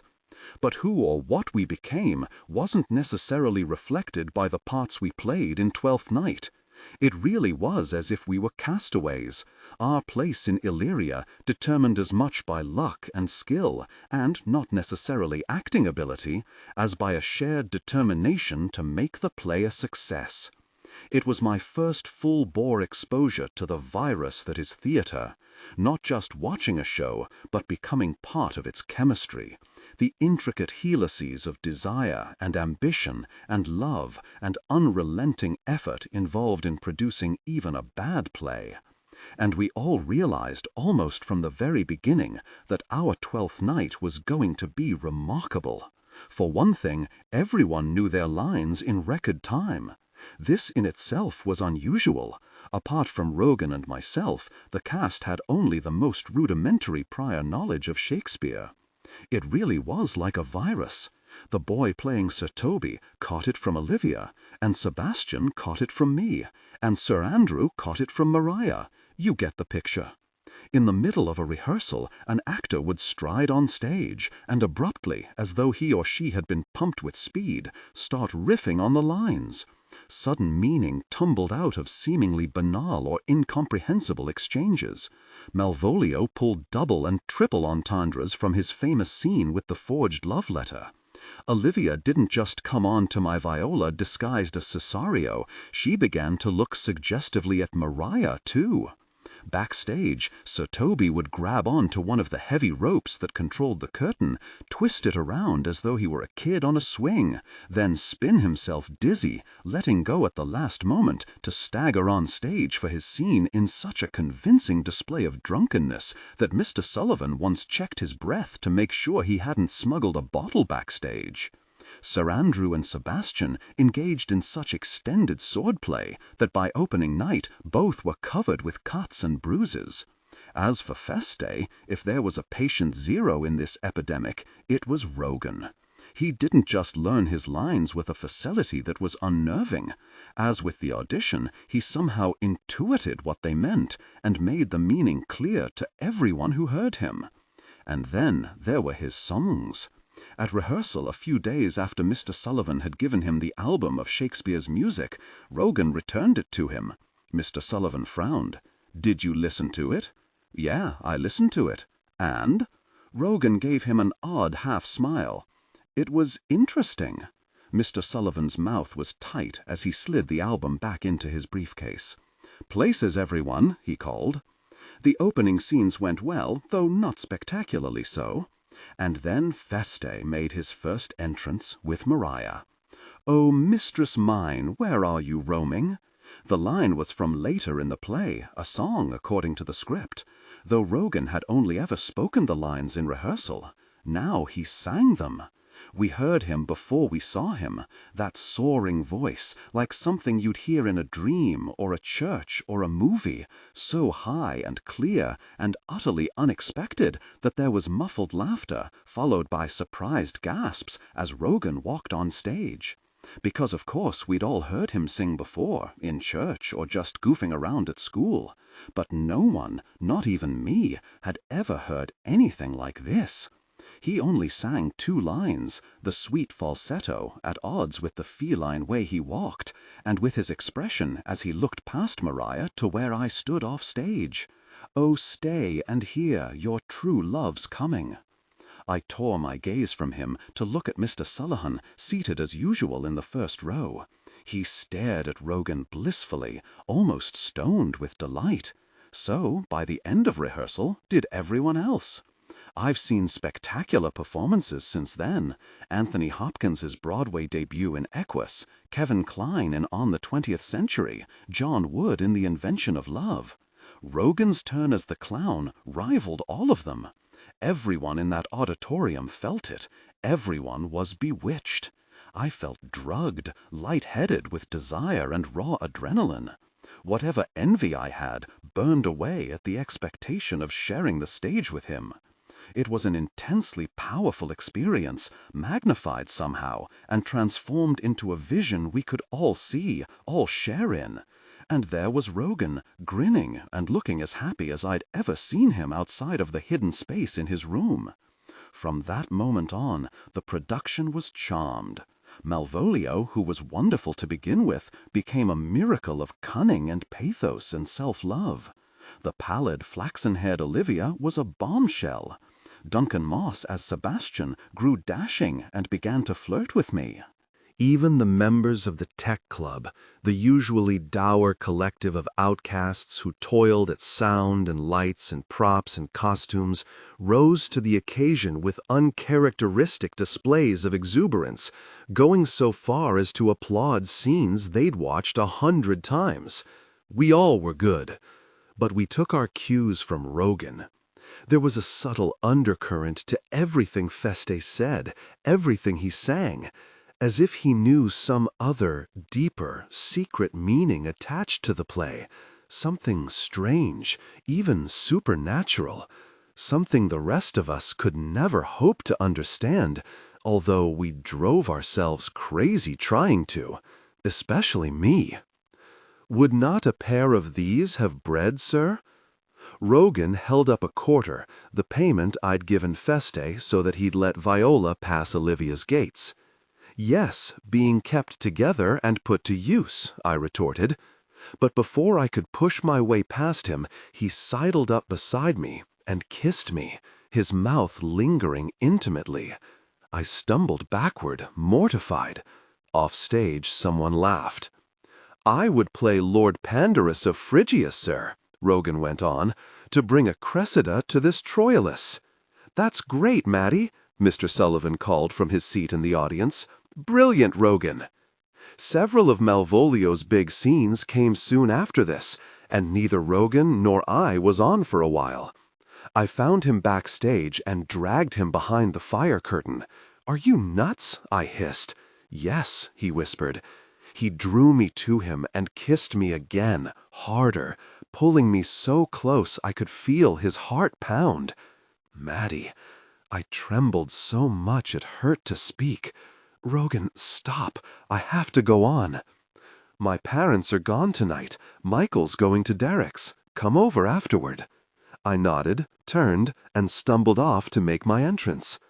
That night, lying with Rogan in the attic, I felt nearly delirious with desire, and what I now know was pure, unchecked joy. I knew it then, too. Knew that whatever happiness lay in store for me, vast continents of happiness, I was certain, of which this was only the first glimpse of shore. This would always be what I remembered.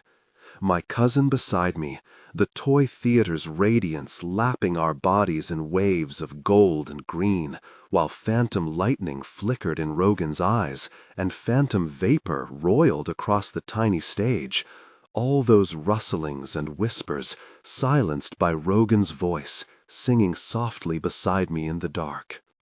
When that I was, and a little tiny boy, with hey-ho the wind and the rain, a foolish thing was but a toy, for the rain it raineth every day. He turned to me and stroked my cheek. I love you, Maddy. I love you too, I whispered. It was the first time we had ever spoken it aloud. It was now the week before Christmas. The show was scheduled to open on January 6th, the real 12th Night. Everyone connected with the play was practically incandescent with excitement and expectation. The corridors at St. Brendan smelled of roses and burned sugar. The overhead lights hummed with a scintillant, cracked ice glow. I felt as though I were walking around inside the toy theater, as though it had grown, like the magical stage tree in the Nutcracker, to encompass everyone I knew, everything I touched. On Christmas Eve, the last day of school before Christmas break, and after a rehearsal that went on into the night, we exchanged gifts backstage, funny gifts mostly. Duncan Moss gave me an athletic supporter. Maria furtively slipped Sir Toby a pint of rum. Sir Andrew and I exchanged plastic swords.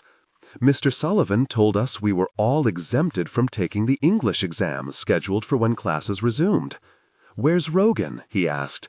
I looked around. He was just here. Rogan suddenly materialized, stepping from the shadows onto the stage. "Maddy," he called, "catch!" I turned and got hit in the face by a snowball. "Hey!" "Oops," said Rogan. His face was flushed as he pointed to the fire door. "Everyone, come here, look!" We ran to the door, then streamed outside, laughing and shouting in amazement. "It's snowing!" None of us had ventured from the auditorium for hours. When school ended, the sky had been gray and the ground barren. Now a good 6 inches covered Mr. Sullivan's car and drifted up against the sides of the building and into the unplowed streets beyond. The air was so thick with snow, I couldn't tell who stood beside me, Olivia or Sebastian or one of the guys from the tech club. "Maddy," came a voice at my ear. It was Rogan. He made a slow backward pratfall until he lay on his back in a snowdrift, grinning like a lunatic. Merry Christmas.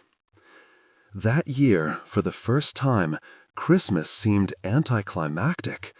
The usual buzz around the Ardent Terrace hive was muted. A lot of the older cousins didn't come home or made only fleeting visits. There was no one younger than Rogan or myself to spur parents to keep up the pretenses of the season, and all the adults seemed more tired, less interested in the holiday than usual, exhausted, but also relieved that they didn't have to make the long slog through the valley of the shadow of Santa Claus. Mr. Sullivan hadn't called any rehearsals until a few days after Christmas, but the break didn't feel like a treat. It felt like an exile. Not even the modest but still impressive tile of presents with my name on them cheered me up, until I got to the large box from Aunt Kate. "This isn't a new present, Maddy." She sat in the wing chair in our living room, having made the rounds of the other families since early that morning. As usual, we were last on her roster.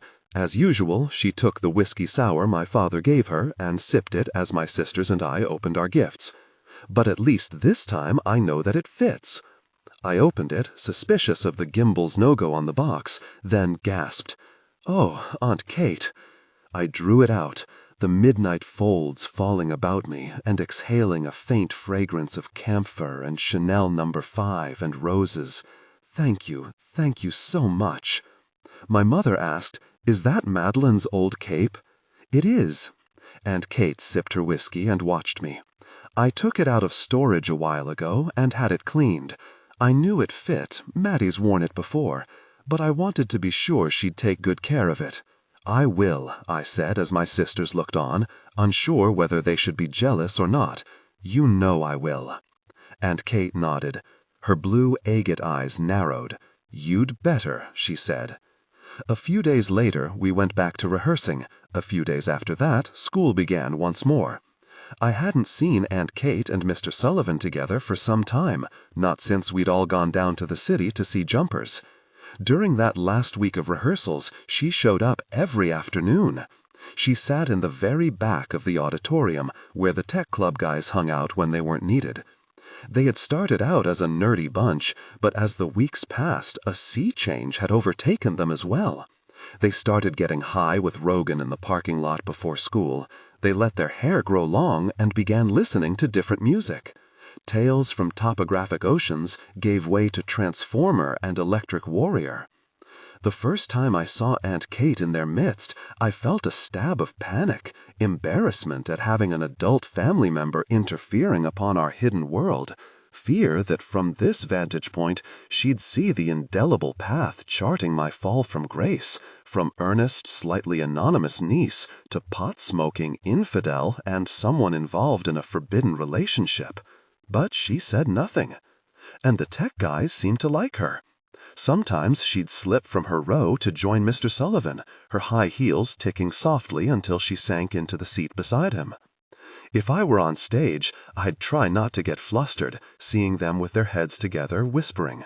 If I were backstage, I'd peer from behind the curtains and vainly try to decipher what they were saying. Were they happy with the box tree scene? Did Malvolio caper too gaily in his cross-gartered yellow stockings? Mostly they seemed to focus on Rogan.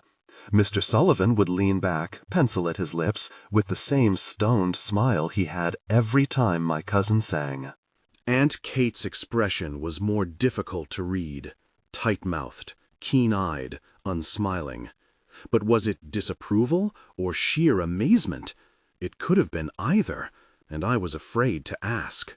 Rogan didn't seem to care. It was all one to him. If the auditorium was empty, or if a few parents and students wandered in to watch, if we were in costume or still wore our uniforms, if someone else missed a cue, or if the follow spot failed to pick him out from the darkness. Rogan moved and sang and spoke as though it was always opening night, until, at last, it was.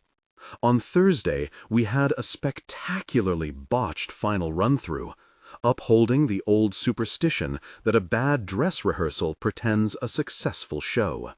Sir Toby blew his lines and improvised with a series of obscene couplets and firesign theater routines.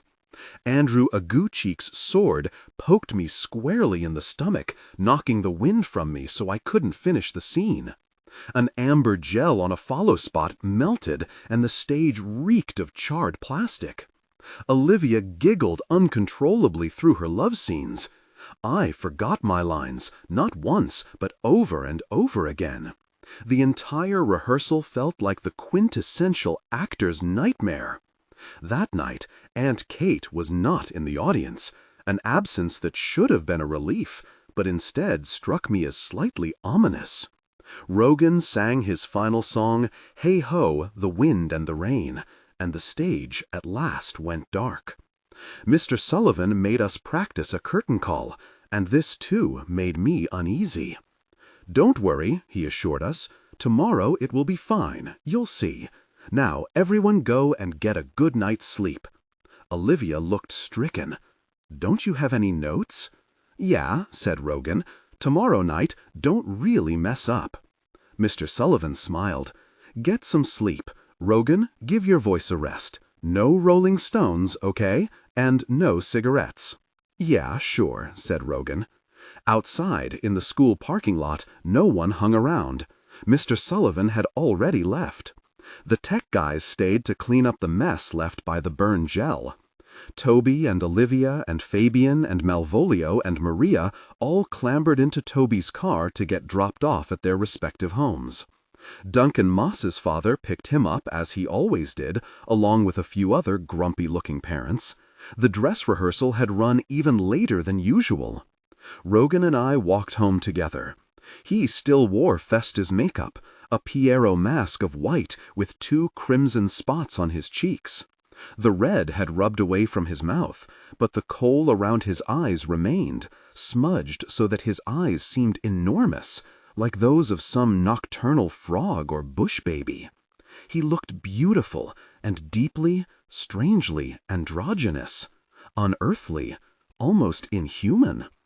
"We should have gotten a ride," I said, shivering.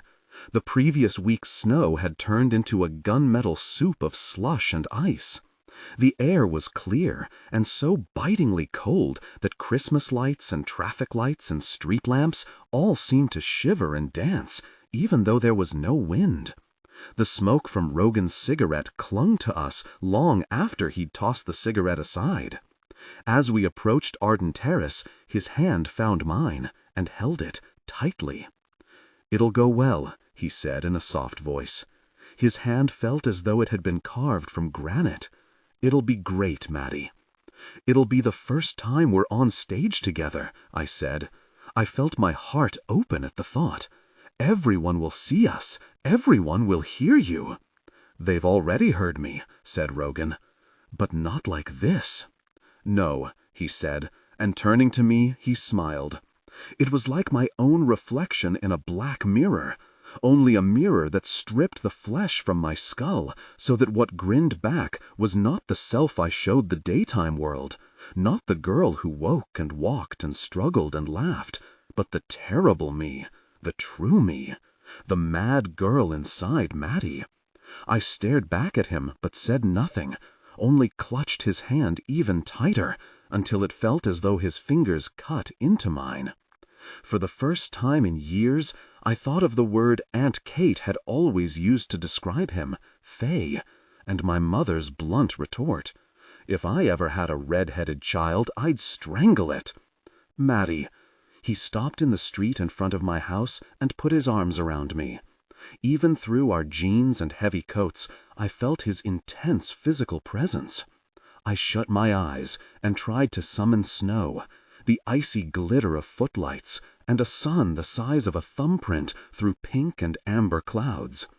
But all I saw was ash and a tangle of broken masts, and all I tasted was smoke, a warm spurt of salt where Rogan's chapped lips split beneath mine, and blood stained both our mouths until he pulled away, laughing, and walked down the darkened path toward Fairview. The house was 3/4 full for opening night. My parents were there, and Rogan's, 2 of my sisters and his brother Michael, as well as Aunt Kate and a thin scattering of aunts and uncles. Aunt Kate had dressed as though we were making our Broadway debut, in her lizard-skin boots and a beautiful embroidered Russian peasant skirt and blouse of jade-green silk. She sat a few rows behind Mr. Sullivan, near a group of St. Brendan's staff, her hands demurely crossed in her lap and her emerald ring casting a green flare from the overhead lights. There were other parents, of course, and numerous children, siblings of the other cast members, as well as students. Not just the usual drama club boosters either. There was an impressive, rather intimidating block of football players and assorted jocks, as well as cheerleaders, JV and varsity, and even a few kids from the local public school. "Gosh," said Orsino. His eyes had the white weekly gleam of a spooked horse's, but he sounded exhilarated. "Look at these people!" I gritted my teeth and gestured at him to shut up.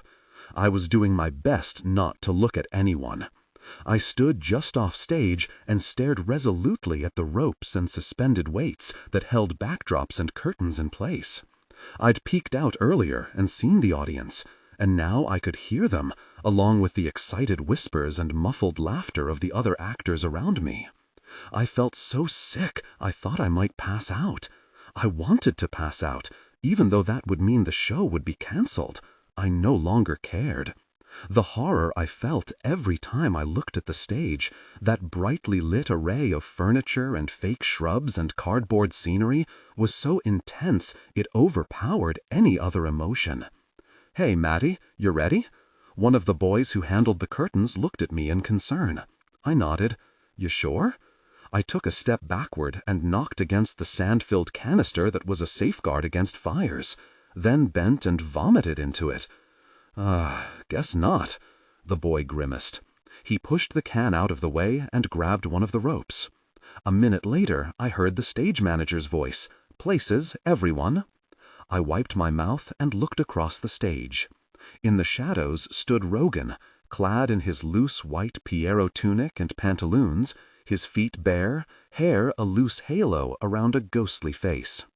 He was singing to himself, soundlessly, staring at the stage floor and moving as though he saw his reflection there and danced with it.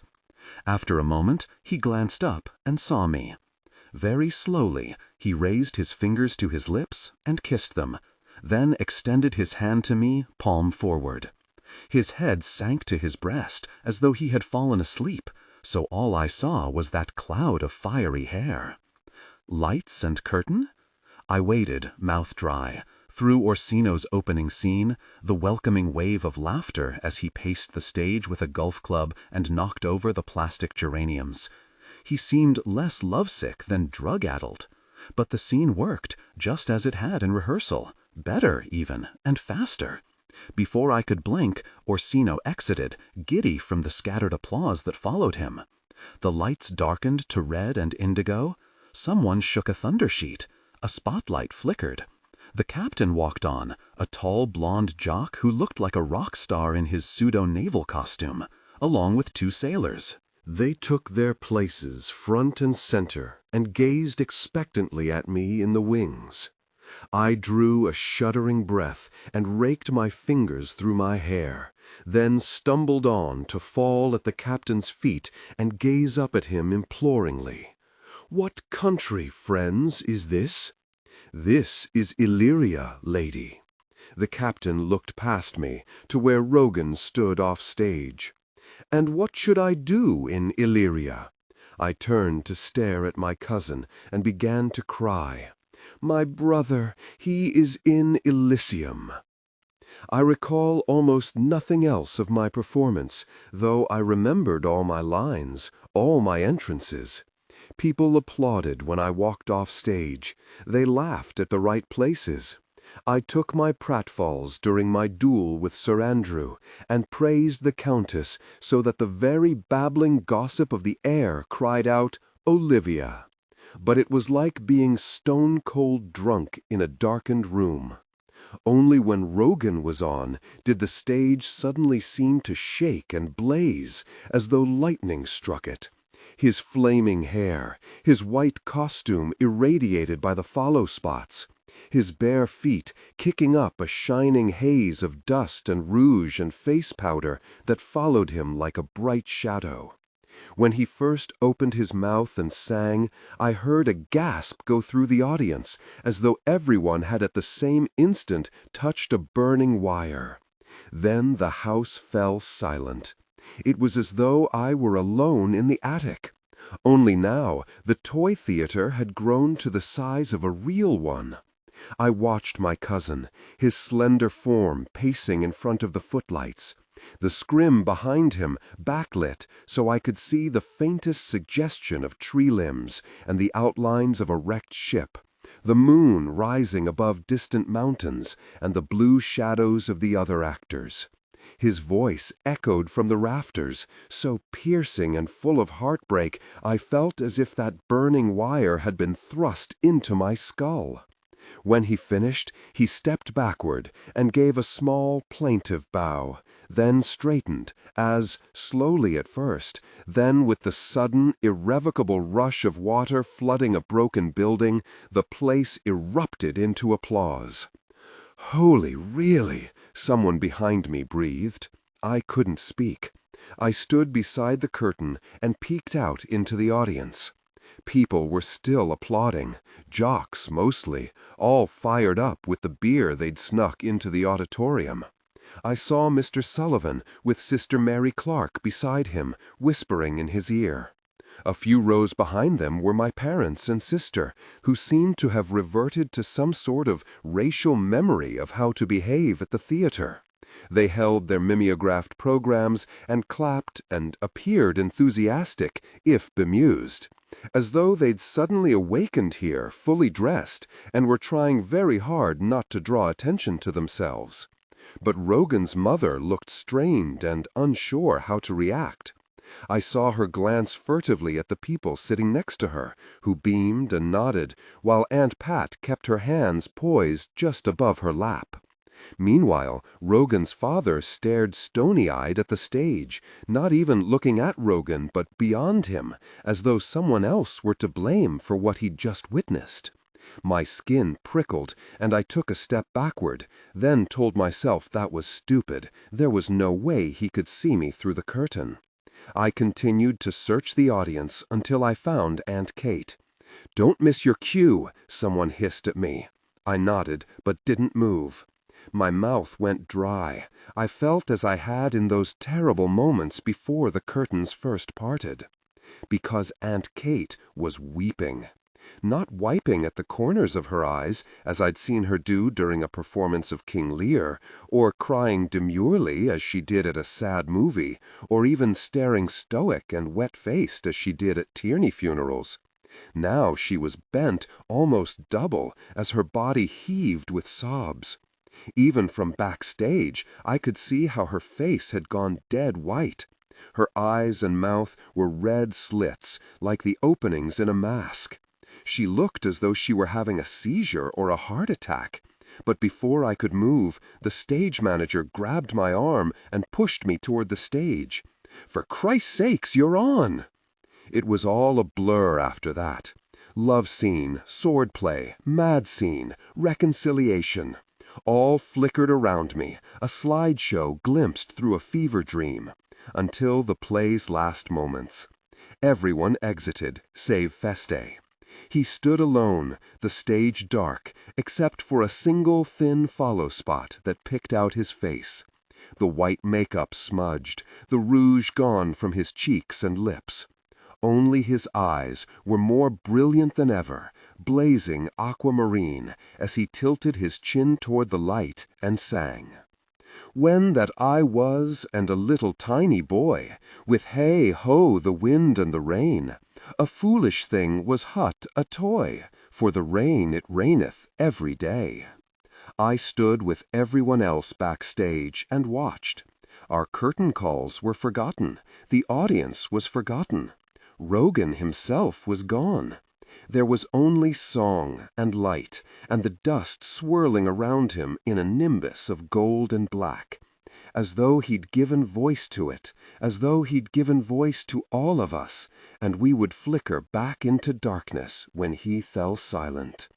But when I came, alas, to wive, with hey ho the wind and the rain, by swaggering could I never thrive, for the rain it raineth every day. I didn't know I was crying until Malvolio gasped and pulled me to him. Dimly I grew aware of other sounds backstage, muffled sobs and breathing. Someone else put their hands on my shoulders, not to comfort me, more the way a scared child reaches for an adult in the night. A great while ago the world begun, with hey ho the wind and the rain, but that's all one, our play is done, and we'll strive to please you every day. The follow spot wavered as Rogan raised his hands. His eyes closed as the last notes echoed through the house. The spotlight went out, the auditorium plunged into darkness. His voice hung there still. I shut my eyes and felt him beside me, felt his mouth on mine, and his breath warm against my cheek. The lights went up in such a sudden blaze that everyone backstage started, then laughed nervously. I blinked and rubbed my eyes. "Places for curtain call!" The auditorium remained silent. Then, as the curtain parted, a roar of clapping and shouting and catcalls swept over us. We all got our applause. Lovers, Puritan, knights and captain and soldiers and attendants. But it was Rogan's show. No one had ever doubted that, not since he'd first stepped on stage. He took one bow, then another. The curtains closed, then opened again, and we all ran back out for more calls. When the curtain closed for the last time, the drunken jocks chanted Rogan's name until he stepped out alone, front and center, his costume furred with dust and his golden hair wild around his white face. He stared at the audience, elated, until someone put the house lights on.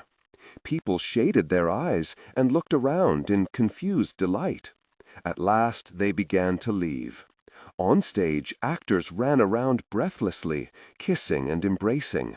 Sir Andrew and Sebastian clashed swords, as Maria and Olivia fell into each other's arms, laughing as they wept.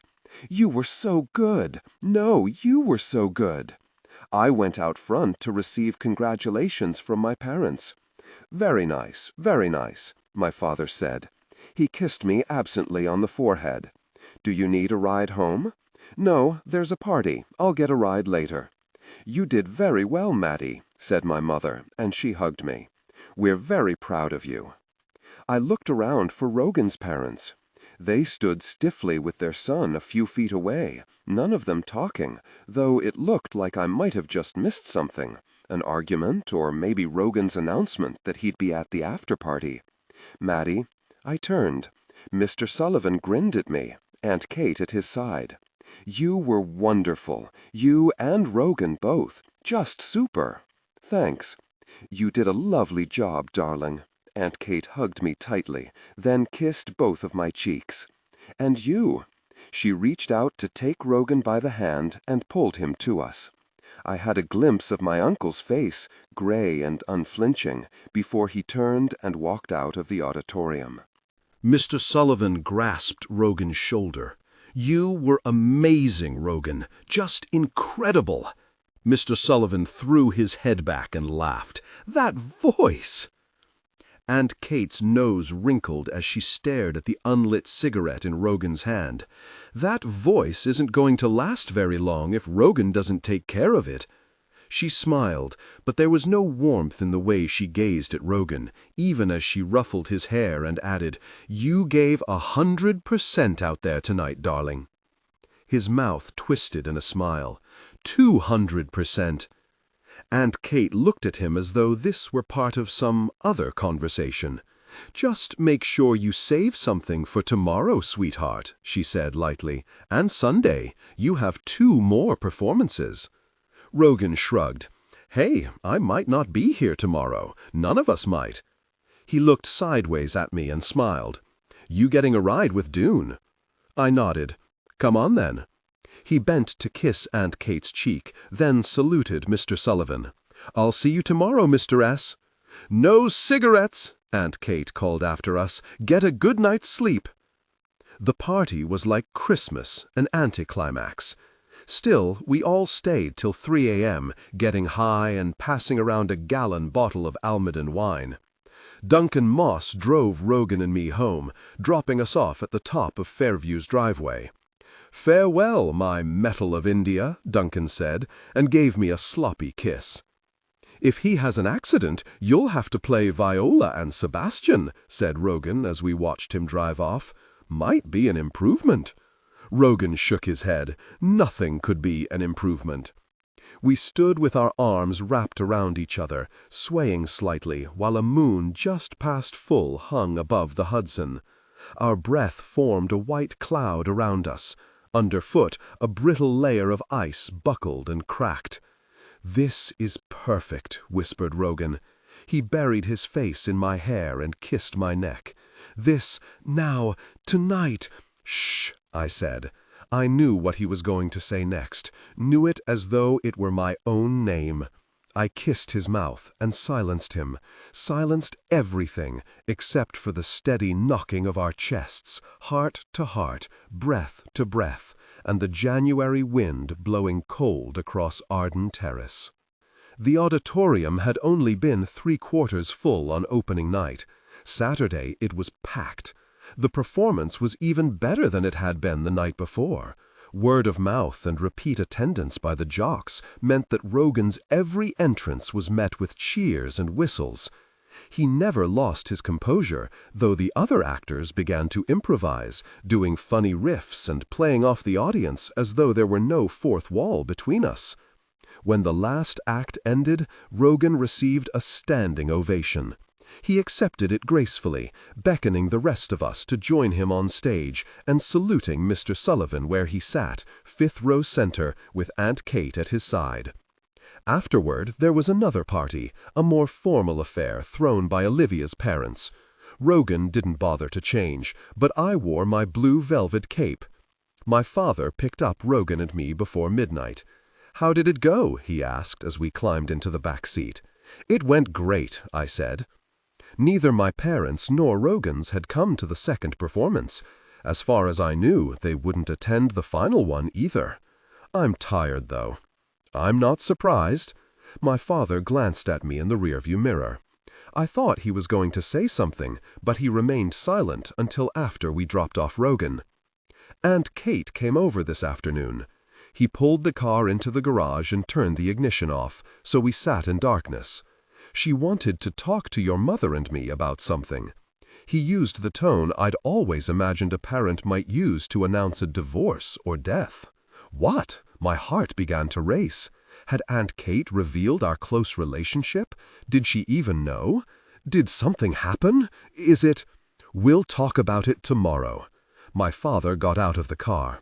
I stared after him, incredulous that he could drop this bomb but not watch it go off. What do you mean, tomorrow? What happened? Is everyone okay? Everyone's fine. Your mother and I will discuss it with you in the morning. I'm going to bed. I spent an anxious night, finally resorted to taking a Valium Rogan had gotten from God knows where. Toward morning, I fell asleep. It was noon before I woke. That alone would have signaled that something was afoot. I had never been permitted to sleep that late, even when I was sick with chickenpox. Maddy? I looked up blearily and saw my mother at the foot of my bed. "And Kate's here. Why don't you get up and get dressed?" I took my time, showering and gathering everything I needed for the last show, a 4 o'clock matinee. If I'd even be allowed to perform in it. I wondered if Rogan had already had his meeting, if he was in my house right now, with Aunt Pat and Uncle Richard and my parents and Aunt Kate, all of them waiting to confront us. But when I finally went downstairs, my parents and Aunt Kate were sitting cheerfully at the dining table, surrounded by coffee cups and half-finished plates of leftover turkey sandwiches. "Good morning, Maddy," said Aunt Kate. "Did you get enough sleep?" I looked at her uneasily. "I think so." "Sit here, darling." Aunt Kate pulled out the chair beside her. I sat, picked up a slice of pickle, and ate it. "I came over yesterday to talk to your parents about something I've been working on for the last few months." Aunt Kate reached for the coffee pot and refilled her cup, held it in both hands so that the steam curled in gray wisps around her face. "I think it's time for you to go to London to study." To hide my confusion, I took a sip of tepid coffee from someone else's cup. "Study what?" "Acting. I've arranged for you to have an audition at the National Youth Theatre. They're still on their Christmas break. They rarely see potential students this time of year, but I pulled some strings and they've agreed to meet with you.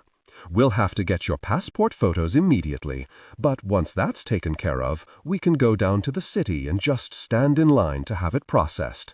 The main thing is that you need 2 audition pieces, one classical and one contemporary. You'll have to learn the contemporary one quickly. I think Lizzie and the Rainmaker. There's a good speech there. You'd do a super job with it." I was still stuck back on that one word, London. "You mean England?" "Yes." Aunt Kate exchanged a quick look with my parents. "We'll leave you to discuss this," said my mother. She and my father stood, neither of them smiling, and left the room. I stared at Aunt Kate, bewildered. She might as well have told me we were going to visit Middle-earth or Mars. "I don't get it," I said. For a minute Aunt Kate sat and ran a finger across the face of her emerald ring. "This is something I've given a great deal of thought to," she said at last, "and for a very long time. You're young, but your great-grandmother was younger than you when she first performed professionally. We can always dance around the age issue a bit if we have to. With the right makeup and clothes, you could pass for 17. If you do well at the National Youth Theatre, and you will, we can decide whether you should attend RADA or Central School of Speech and Drama. But you'll be working well before then." "This is an acting school? In England?" Aunt Kate nodded. "In London. I have old friends there. Some of them owe me a favor. Not that you wouldn't be accepted on your own merits, but it never hurts to call in a favor." I gaped at her in disbelief. My parents know about this?" Again she nodded. "I've already told them. I'll make all the arrangements, including tuition payment. And I'll stay with you for the first few months anyway. I have a friend in Hampstead. We can use his flat while he's in Greece for the winter. After that, we'll see what we can do. I have other friends." Highgate, maybe, or Belgravia.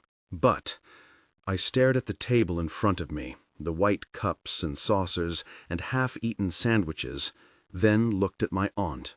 Rogan. Aunt Kate hesitated. "I can only afford tuition for one child." "But Rogan," my mouth tasted bitter, as though I was going to be sick.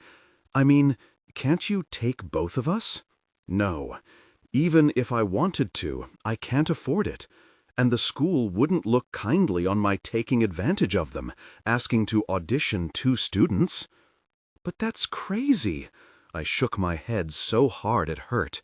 Rogan he's so much better. You know that, right? It's not just me who thinks so. Everyone does. Even Mr. Sullivan. Everyone. My voice rose. I began to cry. You can't. It's not fair. You know it's not fair. This has nothing to do with fair. Aunt Kate's tone was icy. She turned to avoid my gaze. Rogan's a loose cannon. What he did in Harlem that night, I'd be chasing all over London after him. His mother says he's taking drugs. And, she paused, staring at her hand, there's very little they could teach him. What do you mean? He could do anything. You know that.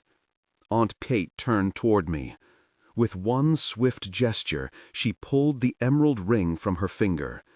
This was my grandmother's. Her voice shook as she thrust the ring within inches of my face. This was Madeleine Tierney's. She gave it to me for safekeeping. It has never belonged to me. Your cousin Rogan.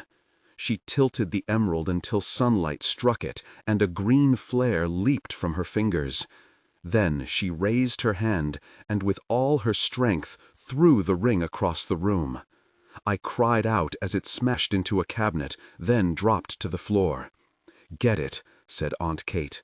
I shook my head, and she repeated the command. "Get it and bring it to me, Madeleine." Crying, I stumbled to retrieve the ring and shoved it blindly at her. "No," she said. She grabbed my hand and forced it open and placed the ring in my palm. When I looked down, I saw that the gold setting was damaged. The emerald was intact, but it was no longer possible to wear the ring. "It was a gift," said Aunt Kate, "a family heirloom, just like his voice. You remember that, Madeleine?" She stood. From the other room, I heard my parents talking. The phone rang. "Does he know?" I whispered. "There was never a chance, Maddy, not for a long time." Aunt Kate drew her hand to her face. Without the ring, it seemed tiny, a child's hand and not a woman's. "But no, I haven't said anything to him. I think it would be better coming from you." "I can't do that," I said. "How can you even think I could do that?" Aunt Kate looked at me, her blue eyes bright with tears. "You're an actor, Maddy." She turned to leave. "You'll find a way." I grabbed my things and fled the house through the back door, so I wouldn't have to face my parents. Rogan and I had planned to walk together to the last show, but I was only halfway down his driveway when Fairview's front door opened and Rogan's brother Michael stepped out. He looked at me and shook his head, motioning for me to stop, then hurried up the drive to meet me. "He's not here," he said. His face was flushed. He wore only a t-shirt and rubbed his arms to keep warm. "What? Is he okay? Where is he?" "I don't know. He went over to Derek's a while ago for band practice. I guess he's still there." "But we have the last performance." "Oh, he'll be there." Michael looked at me. His expression mingled disgust and fear. "Your precious show. You two should get some help, you know that. You should. Anyway, you're not a total freaking idiot." He turned and started back to the house. "Wait," I began, but Michael looked back and cut me off. "Get out of here, Maddy," he said. "Now. Just go." Rogan arrived backstage 15 minutes before curtain time. "Hey!" He grabbed me and drew me close enough that I could smell marijuana and tobacco and mouthwash, then pulled away. "I gotta get ready. See you in a few." The house was full again. The performances, not just Rogan's, but mine, everyone's, were the best we'd ever done. My relief at not seeing any Tierneys in the audience was offset by the sight of Derek and some of his friends in the front row. I was afraid Rogan would leave with them afterward. Our final cast party was supposed to be a rap party where we struck the sets. Instead, Derek and the other band members split right after the curtain calls. I couldn't blame them. It was 10 minutes before we all stumbled off stage. I was elated despite myself, charged up from being on stage, from being in Rogan's orbit during our scenes together. And, no matter that my stomach still churned at the thought, London, I'm going to London, ran through my head like the opening lines of a speech I'd memorized. As I took my final bows, Orsino's hand in mine, I looked out at the audience on their feet, and for a second shut my eyes, imagining another crowd there, another place, an outdoor theater or an arena stage rather than a proscenium, real acting teachers rather than Mr. Sullivan, real directors, a real me, instead of the girl in scuffed tights and thrift shop costume, stepping back so that my cousin could take his customary bow, front and center. When it was all finished, I changed quickly into the clothes I'd worn over, then looked for Rogan. I found him outside, smoking a cigarette in the brittle black air of early evening. "Are you going to stay and help take everything down?" I asked. He drew on his cigarette, then stubbed it out. "In a while. I'm going home first and get a sweater. I'm really freezing." "Okay if I come?" He grinned. "Sure, mad girl, always." We walked home. I knew I wouldn't be able to tell him in the secret attic, or in his bedroom, or mine, just as I knew I couldn't tell him backstage. So I told him as we walked down the long hill toward Arden Terrace, shuffling through the dirty snow and gritty sand left by the plow trucks. As I spoke, Rogan said nothing, only took out another cigarette and lit it, so I could see how his fingers trembled as he cupped the match between his hands. "Wow," he said at last. We were in the street in front of my house. A car drove past, and Rogan stepped up onto the curb as an arc of slush rose then fell around us. When the car's taillights receded into the night, Rogan turned and started toward Fairview. I ran to keep up with him. He said, "Don't do it." "What?" "Just tell them you won't go." He didn't look at me. "That's all. Just tell them no." I stared at my feet. "They can't make you," he said. "Not unless you let them. They can't force you to go." "I know." "I wouldn't go. If it was me." A chunk of ice went skidding in front of us as he kicked furiously at the ground. "If they tried to make me go without you, I wouldn't do it." He turned to me. His eyes looked flat and gray, all the color leached from them. "Maddy." "I know," I whispered. "I know." We'd reached the porch. Rogan stood with his hand on the ornate knob of the front door and looked back at me. "Aunt Kate." He bared his teeth in a grimace. "Aunt Fate. I can't believe you're going to really roll over and do what she says." He went inside, letting the door fall closed on me. "Rogan, stop!" He ignored me and ran upstairs. I followed, not daring to speak again till we reached the third floor. "Rogan, please." I tried to grab his hand, but he pushed me away and headed for his room. "Rogan." He stopped in the doorway. Oh, gosh. I came up behind him and stopped. The room had been trashed. Rogan's mattress lay beneath the window, sheets ripped from it and the ticking slashed open. A chair had been smashed against the wall until its legs shattered, a sheet wrapped around it like a torn sail. Books were everywhere, their pages gone, and empty cardboard boxes, ruined Christmas decorations and Halloween masks, and ragged pieces of velvet and lace. Fistfuls of coins were strewn across the floor. Only when I stumbled inside, I saw they weren't coins, but small foil-wrapped packages. The air reeked of scorched wool. Ashes covered the floor, and blackened fragments of charred wood, cigarette butts and rolling papers, and broken glass ornaments. "Oh no," whispered Rogan. "Oh no, oh no." He knelt beside the entrance to the attic. The door had been torn from its hinges. It dangled from the wall, surrounded by crushed cartons and a splintered wooden panel. On the floor was a heap of shredded paper. Maddy. Rogan gathered the wreckage in his hands and looked up at me. Oh, Maddy. It was all that remained of the theater. Ragged bits of cardboard and tissue, traces of glitter falling from the shattered awning of what had once been the proscenium. I dropped beside Rogan and raked through the drift of torn paper, trying to find something that had not been destroyed. But there was only shredded cardboard and gilt, matchstick-sized splinters that had been topiary trees, and damp gauze bearing the faintest shadow of a ship's mast. Before I could shape the question, someone grabbed Rogan and dragged him to his feet. "Do you think this is a flophouse?" I stumbled backward as my uncle shouted, his face so red it looked as though it had been boiled. "Do you think this is your crash pad? Do you?" His hand struck Rogan's cheek. My cousin reeled backward and struck the wall. "You left a cigarette burning in there. You nearly burned the house down, the whole very house." "Stop!" I yelled. "Stop! You can't!" My uncle turned and stared at me, his eyes widening in revulsion. "You get out of here." He began pushing me toward the door.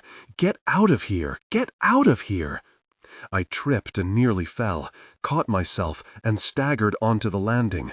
Rogan got to his feet and looked around wildly until he saw me. "Maddy," he said, "go."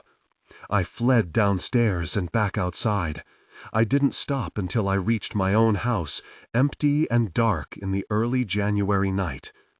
It wasn't until much later, when I looked out toward Fairview and the carriage house beyond, that I saw both houses were dark as well. For the first time I could remember, no ghost light burned in Aunt Kate's upper window. I didn't see Rogan again before I left for London. His parents pulled him from St. Brendan's and sent him to board at Mount St. Michael Academy, an all-boys school in the Bronx run by Marist brothers. We were forbidden to write or call each other. The truth was that after 3 or 4 days, I was too caught up in a rush of preparation to grieve. And I was young. I was constantly reminded how young I was, as though somehow my age made an invalid of me. It didn't, of course. I knew I was being pushed away from Rogan, not just his physical being, but his memory, everything connected with him. Which was absurd. He was my cousin. We were tied by blood, if nothing else.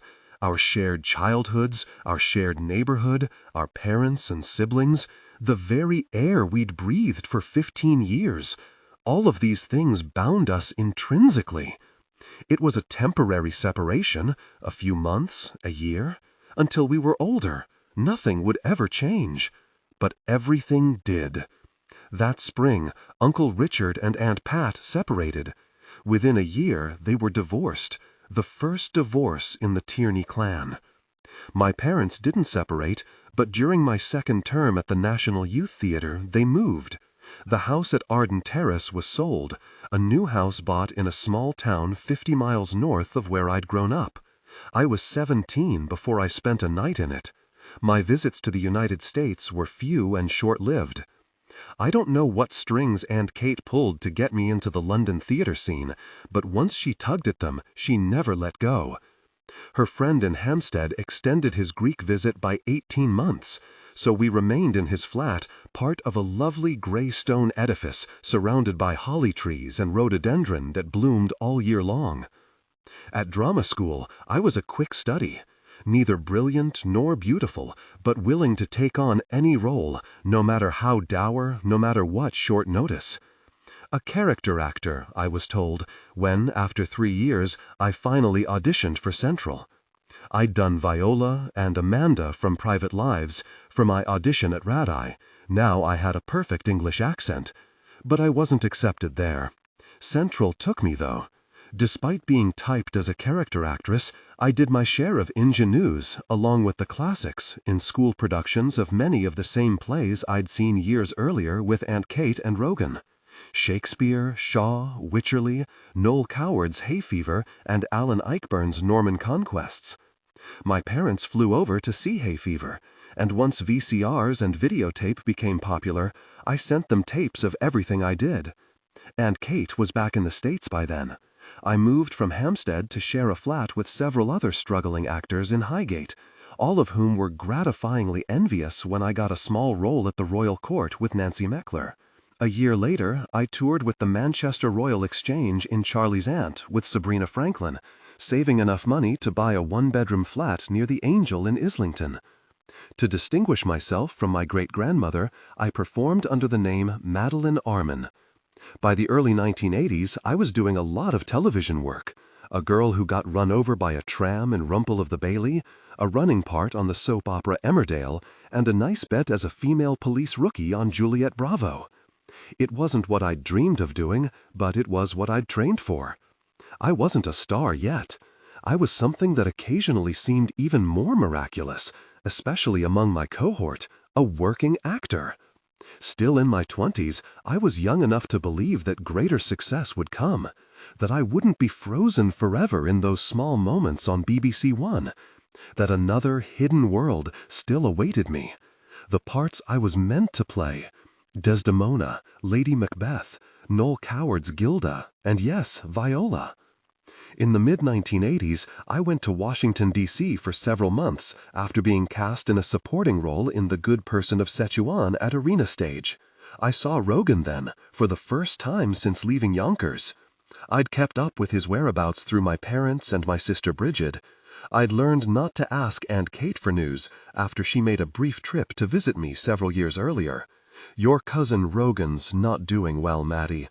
She shook her head and stared down at the rhododendrons glistening silvery green in a late November rain. "You know he's a heroin addict, right?" I turned so she wouldn't see my face. "No," I said. "I knew he was in a band. I thought they were doing pretty well. Bridget said they had a record deal." I saw him at Pat's house and he looked awful, jaundiced. Aunt Kate's mouth tightened. Someone should help him, one of his brothers. I slid a headshot into an envelope and said nothing. Now, at last, I would see him. I took the train to New York and met him for lunch, all the time I could steal from work. I had suggested Rossoff's. "Nah, there's a good Szechuan place near Penn Station, in honor of your play." He laughed and gave me the address. Through the telephone, I heard the familiar p't of a match being struck, an indrawn breath. "Go there. I'll meet you at 1:30. He sat at a table near the front of the restaurant, a narrow, steam-filled place where there was more food on the shag carpeting than the tables. "Hey, Maddy." I could feel him flinch as I put my arms around him. "Rogan."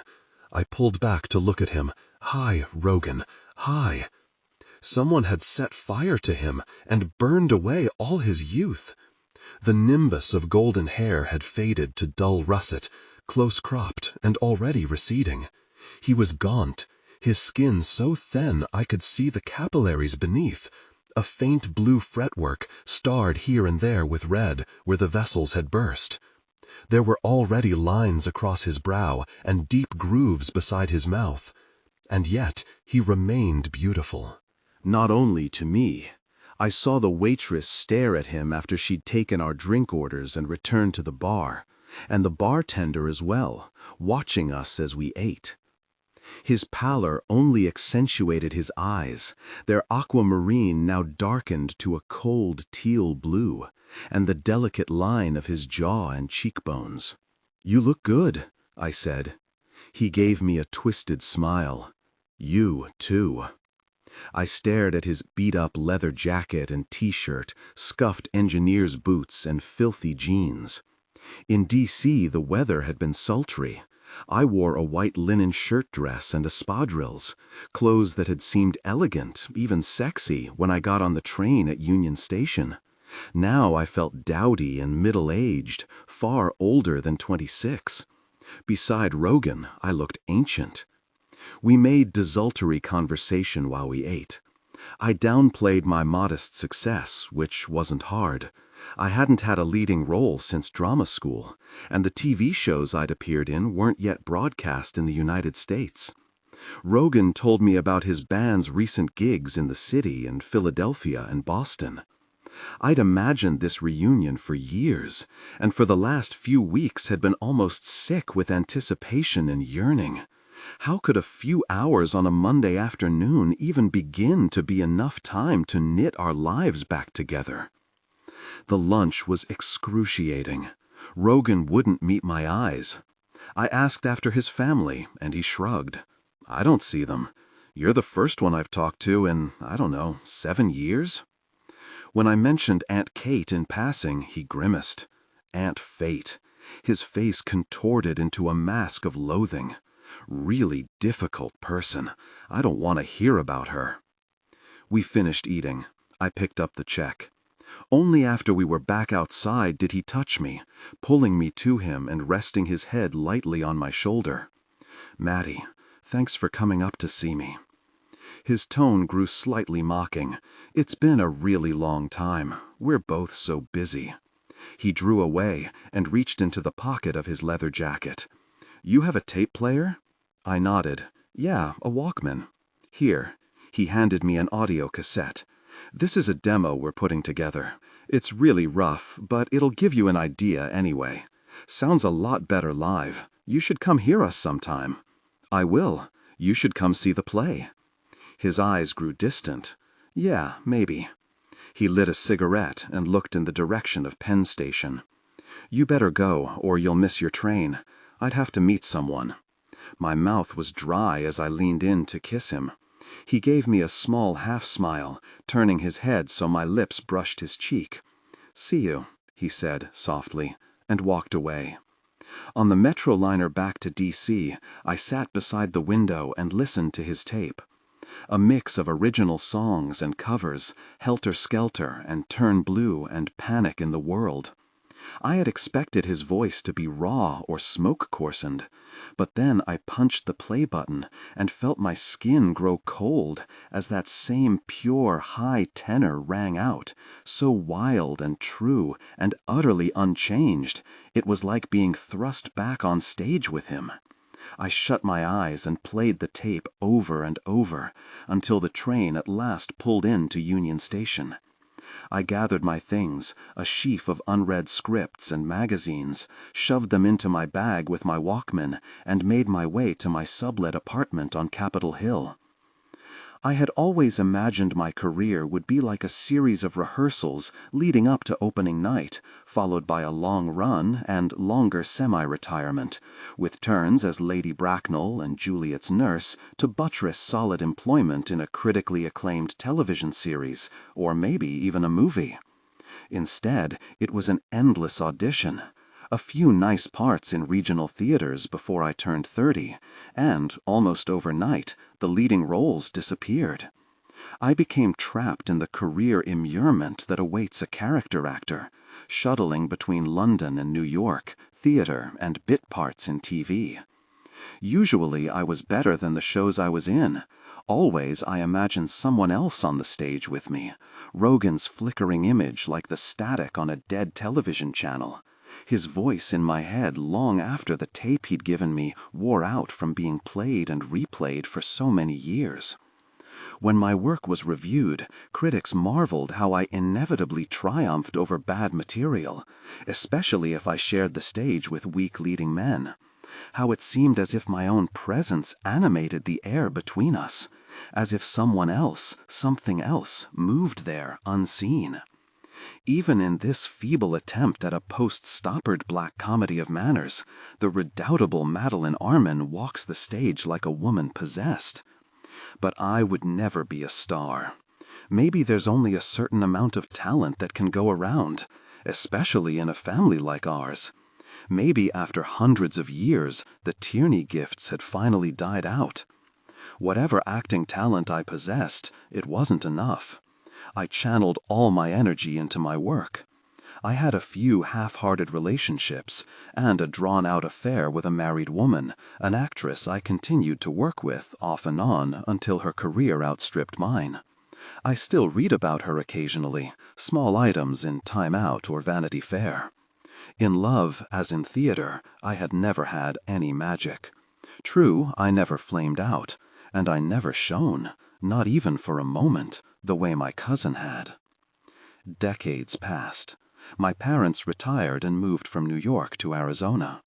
When Rogan's mother died, I sent him a note of condolence from London, carefully scripted and written on thick Crane stationery. I never received a reply. A few years later, my father told me that Uncle Richard had cancer. Within several months, he too was dead. This time, I didn't write. The houses on Arden Terrace had long since been sold, all save Fairview and Aunt Kate's carriage house. 2 of the bigger heaps were torn down and McMansions built in their stead, but most of the others were restored and carefully maintained by doctors and lawyers and stockbrokers, the same sorts of people who had first colonized Arden Terrace at the beginning of the last century. Aunt Kate remained in her home, attended by a series of loyal and well-paid home health aides who read to her when her vision deteriorated and made certain there was a good supply of audiobooks and cognac when they left at night to their own homes in the Bronx or White Plains. I visited her whenever I was in New York, but that wasn't often now. I hadn't work in the city, not much in London either. I did a series of audiobooks, adaptations of a successful children's series about a brave aunt, and that made me enough money to live on. When I did visit my aunt, the relative prosperity of her home and the rest of Arden Terrace made Fairview's gradual decay seem even worse. After Uncle Richard's death, the mansion had been inherited by his sons, but no one wanted to live in it. Despite a few prosperous neighborhoods like Arden Terrace, Yonkers had become a ghost city. Gentrification was still a ways off. My cousins were comfortably ensconced in Westchester or Putnam County with their families, all save Rogan. Over the years, news of him had filtered to me through family members. Like me, he never married. For 20 years he lived in the city, singing in various incarnations of his original band. He drifted from apartment to apartment downtown, and when he was finally priced out of the East Village, into Brooklyn. In the early 1990s, he almost died. I learned about this only a few years afterward, and it was never clear to me what had happened. AIDS, I thought, and felt that same chill as when I'd first heard him sing. But it wasn't AIDS. He's in the hospital, Aunt Kate told me over the phone. Her voice was so frail I didn't ask her to repeat herself. I was afraid she'd lose the strength to talk at all. As a result, during the next year, I received only fractured accounts of my cousin. Rehab, another hospitalization, a second stint at rehab. Then, surprisingly, a performance at a Tom Waits tribute, or maybe Tom Waits had sung at a benefit for Rogan. Aunt Kate herself seemed uncertain. High-tension, dark romance narration.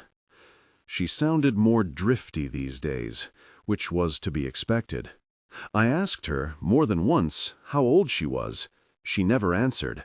She had always seemed ageless to me, younger than my own parents. Still, no matter how I did the math, I figured she had to be well into her 90s, if not over 100. After 9/11, she grew even more remote. One of my in-laws had been trapped in the towers, and the husband of Aunt Kate's favorite caregiver. I spoke to her less frequently, on her birthday and at Christmas. Finally, 6 years later, I received a phone call from my father, saying she had died. It was the end of December, the middle of a harsh winter in the Northeast. My parents were too frail to make the trip from Sedona. My sisters too caught up with the aftermath of Christmas and their own children and grandchildren. The rest of the Tierneys were scattered and long out of touch.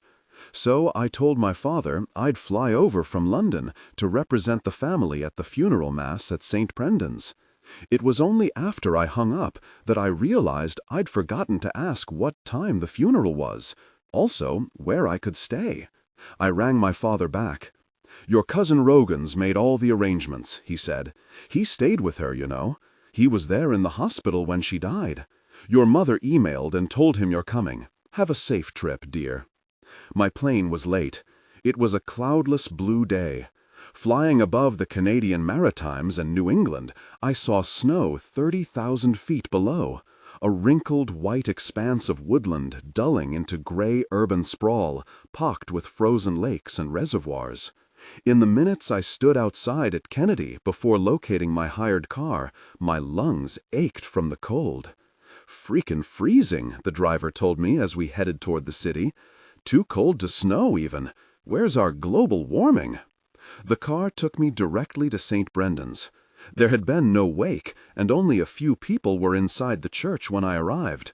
The two middle-aged women I assumed were Aunt Kate's health aides, and the ancient couple I remembered from my own tenure at St. Brendan's.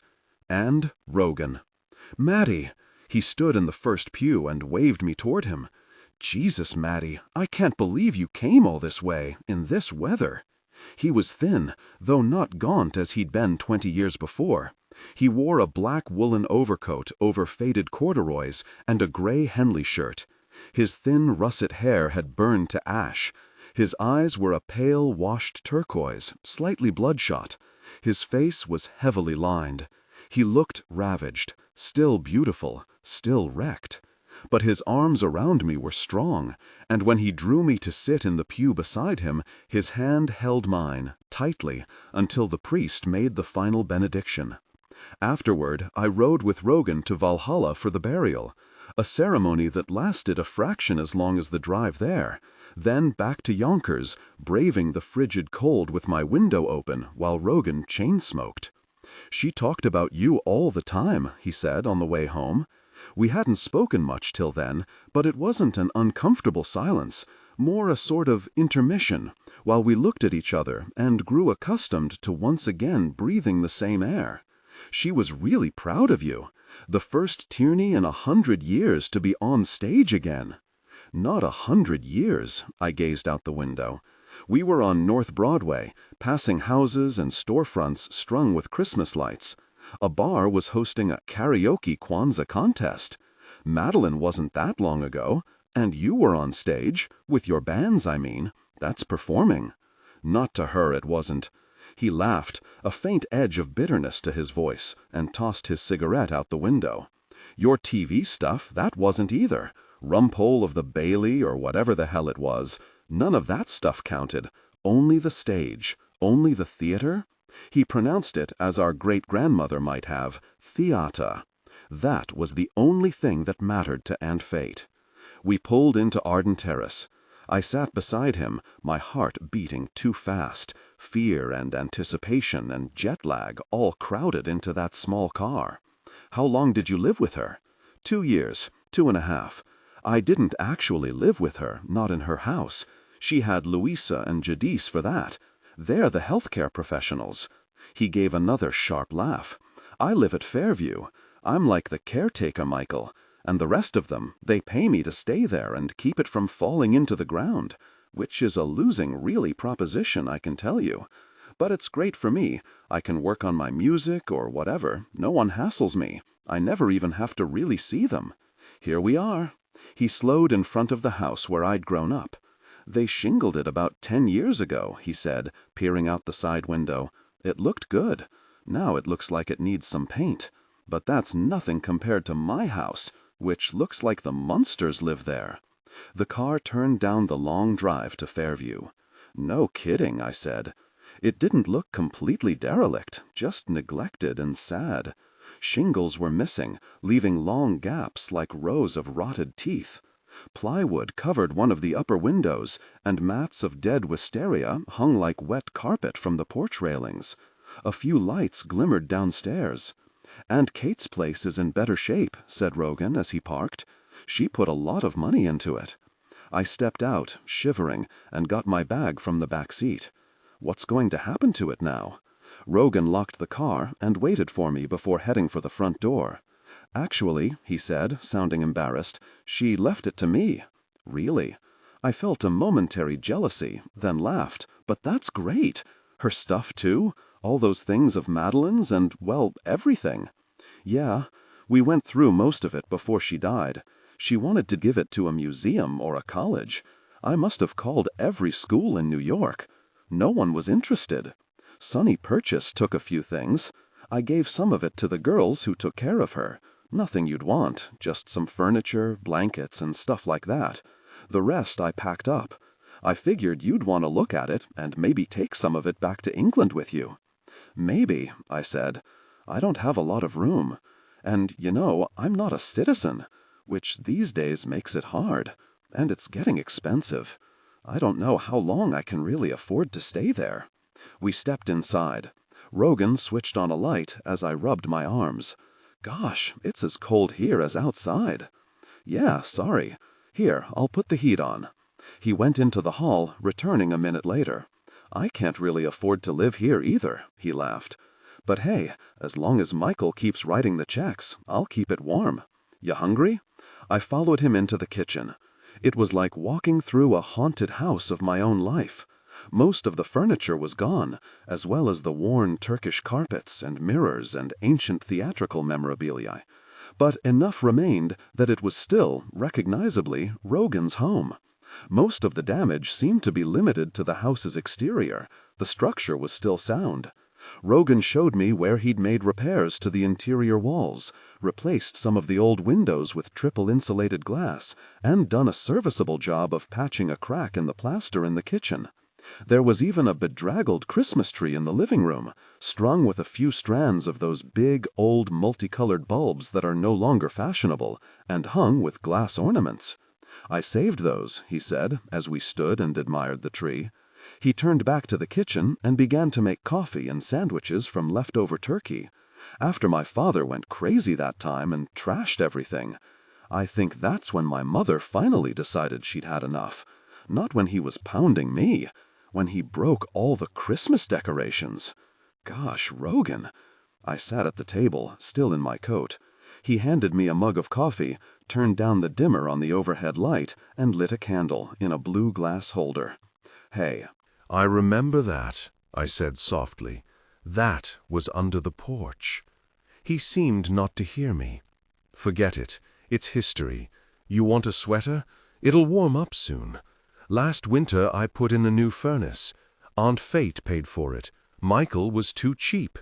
I told him when the pipes burst and he had to put in a new foundation, he'd wish he'd popped for a furnace. But he said if that happened, he'd just tear the whole really place down. He would, too. No one cares about this place but me." He turned and looked at me.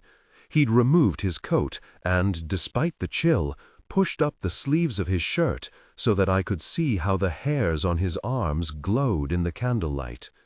I reached out and touched his wrist, like mine, only bigger, took his hand and laid mine beside it. "We could have been twins," I said. "I wonder if it would have been different if there had been a girl in your family." They were wrong about that, too. He stared at our hands, then linked his fingers with mine. All that stuff about us, all that boatload of guilt. People marry their cousins. It's not even illegal. I know a guy in Bay Ridge, he's married to his cousin. Not that he tells anyone, he added, and smiled ruefully. "You want a drink?" He opened a bottle of wine. We ate our turkey sandwiches, and then Rogan handed me a CD. "Check this out." The cover was a black and white photo of an empty city street, a figure silhouetted beneath a lamppost. Rogan Tierney, Sad Songs. I looked at him. "This is you?" He grinned. "Hey, write what you know." I turned it over and read the back. "Gosh, Nicky Cox produced this. How'd you get him?" I scanned the rest of the names in disbelief. "How'd you get all these guys?" "You meet a lot of people at NA meetings in New York. I'll play it for you later. I have a whole little studio upstairs. It's pretty cool." We finished the wine. "Is it okay that you do this?" I asked as he set the empty bottle in the sink. "If you're doing that whole Narcotics Anonymous thing?" "I'm straight, not necessarily sober, but I don't do it much." He shrugged, poured us each a tumbler of Irish mist, then gazed at the bottle. This was my father's. He took his drink and walked to a window overlooking the carriage house, the long sweep of darkness to the Hudson. He used to drink this stuff after dinner every night. After the cocktails, I mean. I found a stockpile of it after I moved in. I'm working my way through it. Not at his rate, though.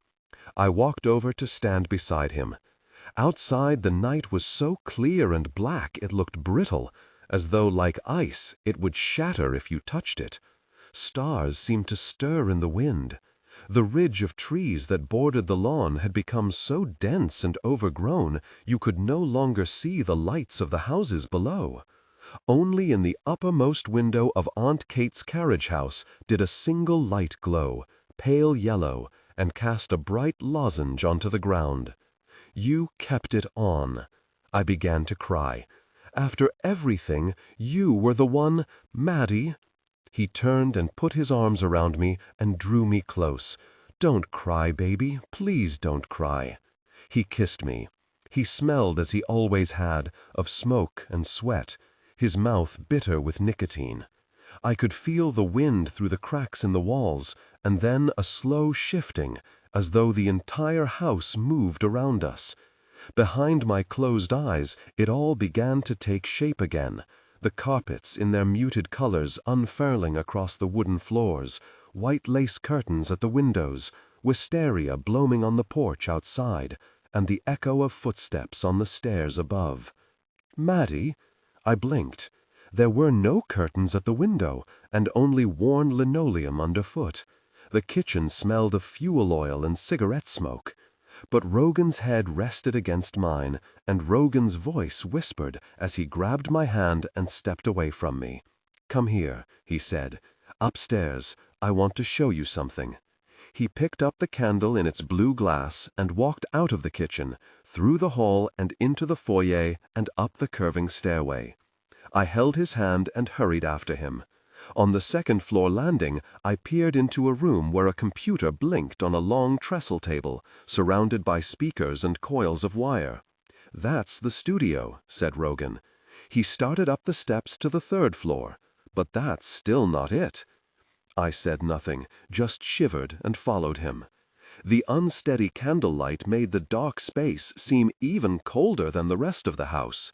When we reached the third floor, Rogan stopped. "Close your eyes." I rubbed my arms. "Do I have to? I can't see anything." "Yeah, you do. Wait right there." I flinched as he let go of my hand and stepped away, then shut my eyes.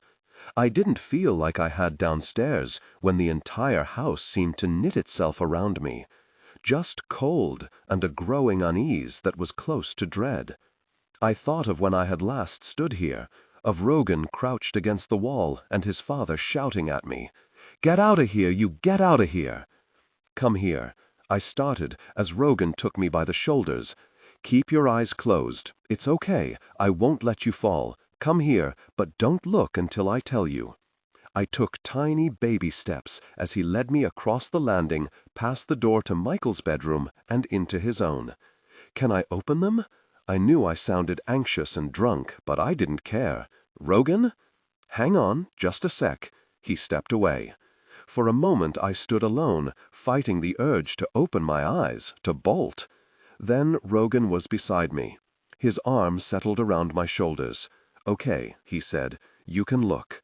I opened my eyes and blinked, staring first at the ceiling, then the floor as I tried to get my bearings. The room was empty. No books, no bed, no rugs, no drapes, no furniture save a makeshift table made of a sheet of plywood on top of a small desk. At its edge glowed a half-circle of candles in colored glasses, cobalt and red and green. "I know it's late," said Rogan, "but Merry Christmas." I blinked, unsure what I was looking at, and then I saw. It was the toy theater, the fairy stage and proscenium we had shared 30-odd years before. Only it was no longer a thing of light and shadow, but a real theater. Torn cardboard and paper carefully reassembled, the broken struts and floor repaired, clumsily in spots, with tape and glue and what looked like dirty plaster. The proscenium arch had been so badly damaged that only a small part of it remained, a fragile gilt arc within a crumpled span of tinfoil, etched painstakingly with ballpoint ink in the same design that had been on the original. Crepe paper and a ragged fringe of orange silk replaced the curtains. The topiary trees and snow-capped mountains were a pastiche of torn paper and pictures cut from magazines. The scrim was a piece of mosquito netting painted with a glowing silver moon and the spidery prongs of a broken mast. "Rogan," it hurt to speak. I stepped toward the table and knelt. There are people." And there were. Dozens of figures, each no bigger than my finger. their heads clipped from old photographs and mounted onto stiff paper and cardboard. There were my parents, heads affixed to the gowns of a king and queen. There was Uncle Richard, incongruously smiling above a hunchback's torso, and Aunt Pat in her wedding gown, but with a donkey's long muzzle. There was smiling Mr. Sullivan from the St. Brendan's yearbook, his hands raised like a football referee's. There were my sisters, garbed like princesses or stepsisters or shopgirls, and Rogan's brothers, with monkey's tails or Grecian robes. There were all our friends from Twelfth Night, dizzy Sir Toby and dopey Duncan Moss, Maria and Fabian and Malvolio, Orsino and Olivia and Sir Andrew Aguacheek. And there was Aunt Kate, suspended above the stage by a piece of fishing line with 2 sets of wings, a swan's and a bat's. And there was me. I stood beneath Aunt Kate in my yearbook snapshot, costumed as Viola. But my head had been replaced, so carefully that only I would know that the little figure brandishing her wooden sword didn't bear my 15-year-old face, but the delicately made-up features I bore in my playbill photo for the good person of Sichuan, the adult Viola I had never played. "Rogan," I whispered. I stretched out my hand to touch his image. It stood center stage, slightly in front of mine, a Polaroid retouched with ink. He wore the Pierrot's costume from Twelfth Night, his head thrown back and eyes closed with the same rapturous expression he had then. But this photo was new. It might have been taken that day. And when I touched it, I could feel that it was still slightly damp, as though the glue had not yet dried. Rogan lowered his head to kiss me. "And thus the whirligig of time brings in his revenges," he said, and began to sing. "When that I was and a little tiny boy, with hey-ho the wind and the rain, a foolish thing was but a toy, for the rain it raineth every day." He sang as he had all those years before, as I'd heard him sing night after night, alone in bed in my Islington flat, as I'd heard him every time I stood off stage, fighting waves of fear until I could take that first step onto a stage in Manchester or Bristol or D.C.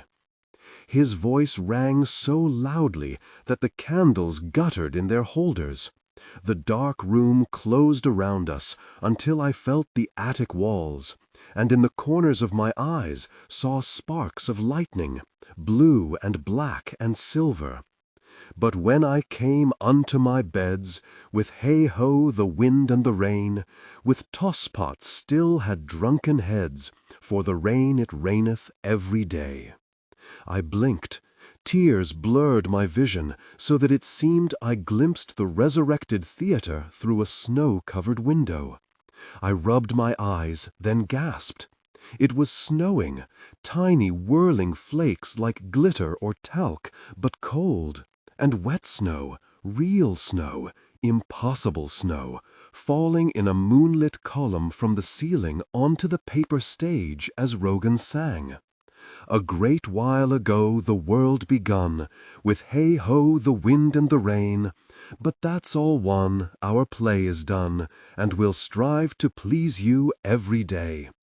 The eddies rose and fell with my cousin's voice, sweeping over all of us in waves, matchstick trees and painted moon, and cardboard figures in a toy theater, snow and shipwreck and stage, all whirled together into one great bright storm, with Rogan and me at its center, motionless in our embrace, long after his voice fell silent, long after first light struck the stony face of the Palisades and the frozen river far below.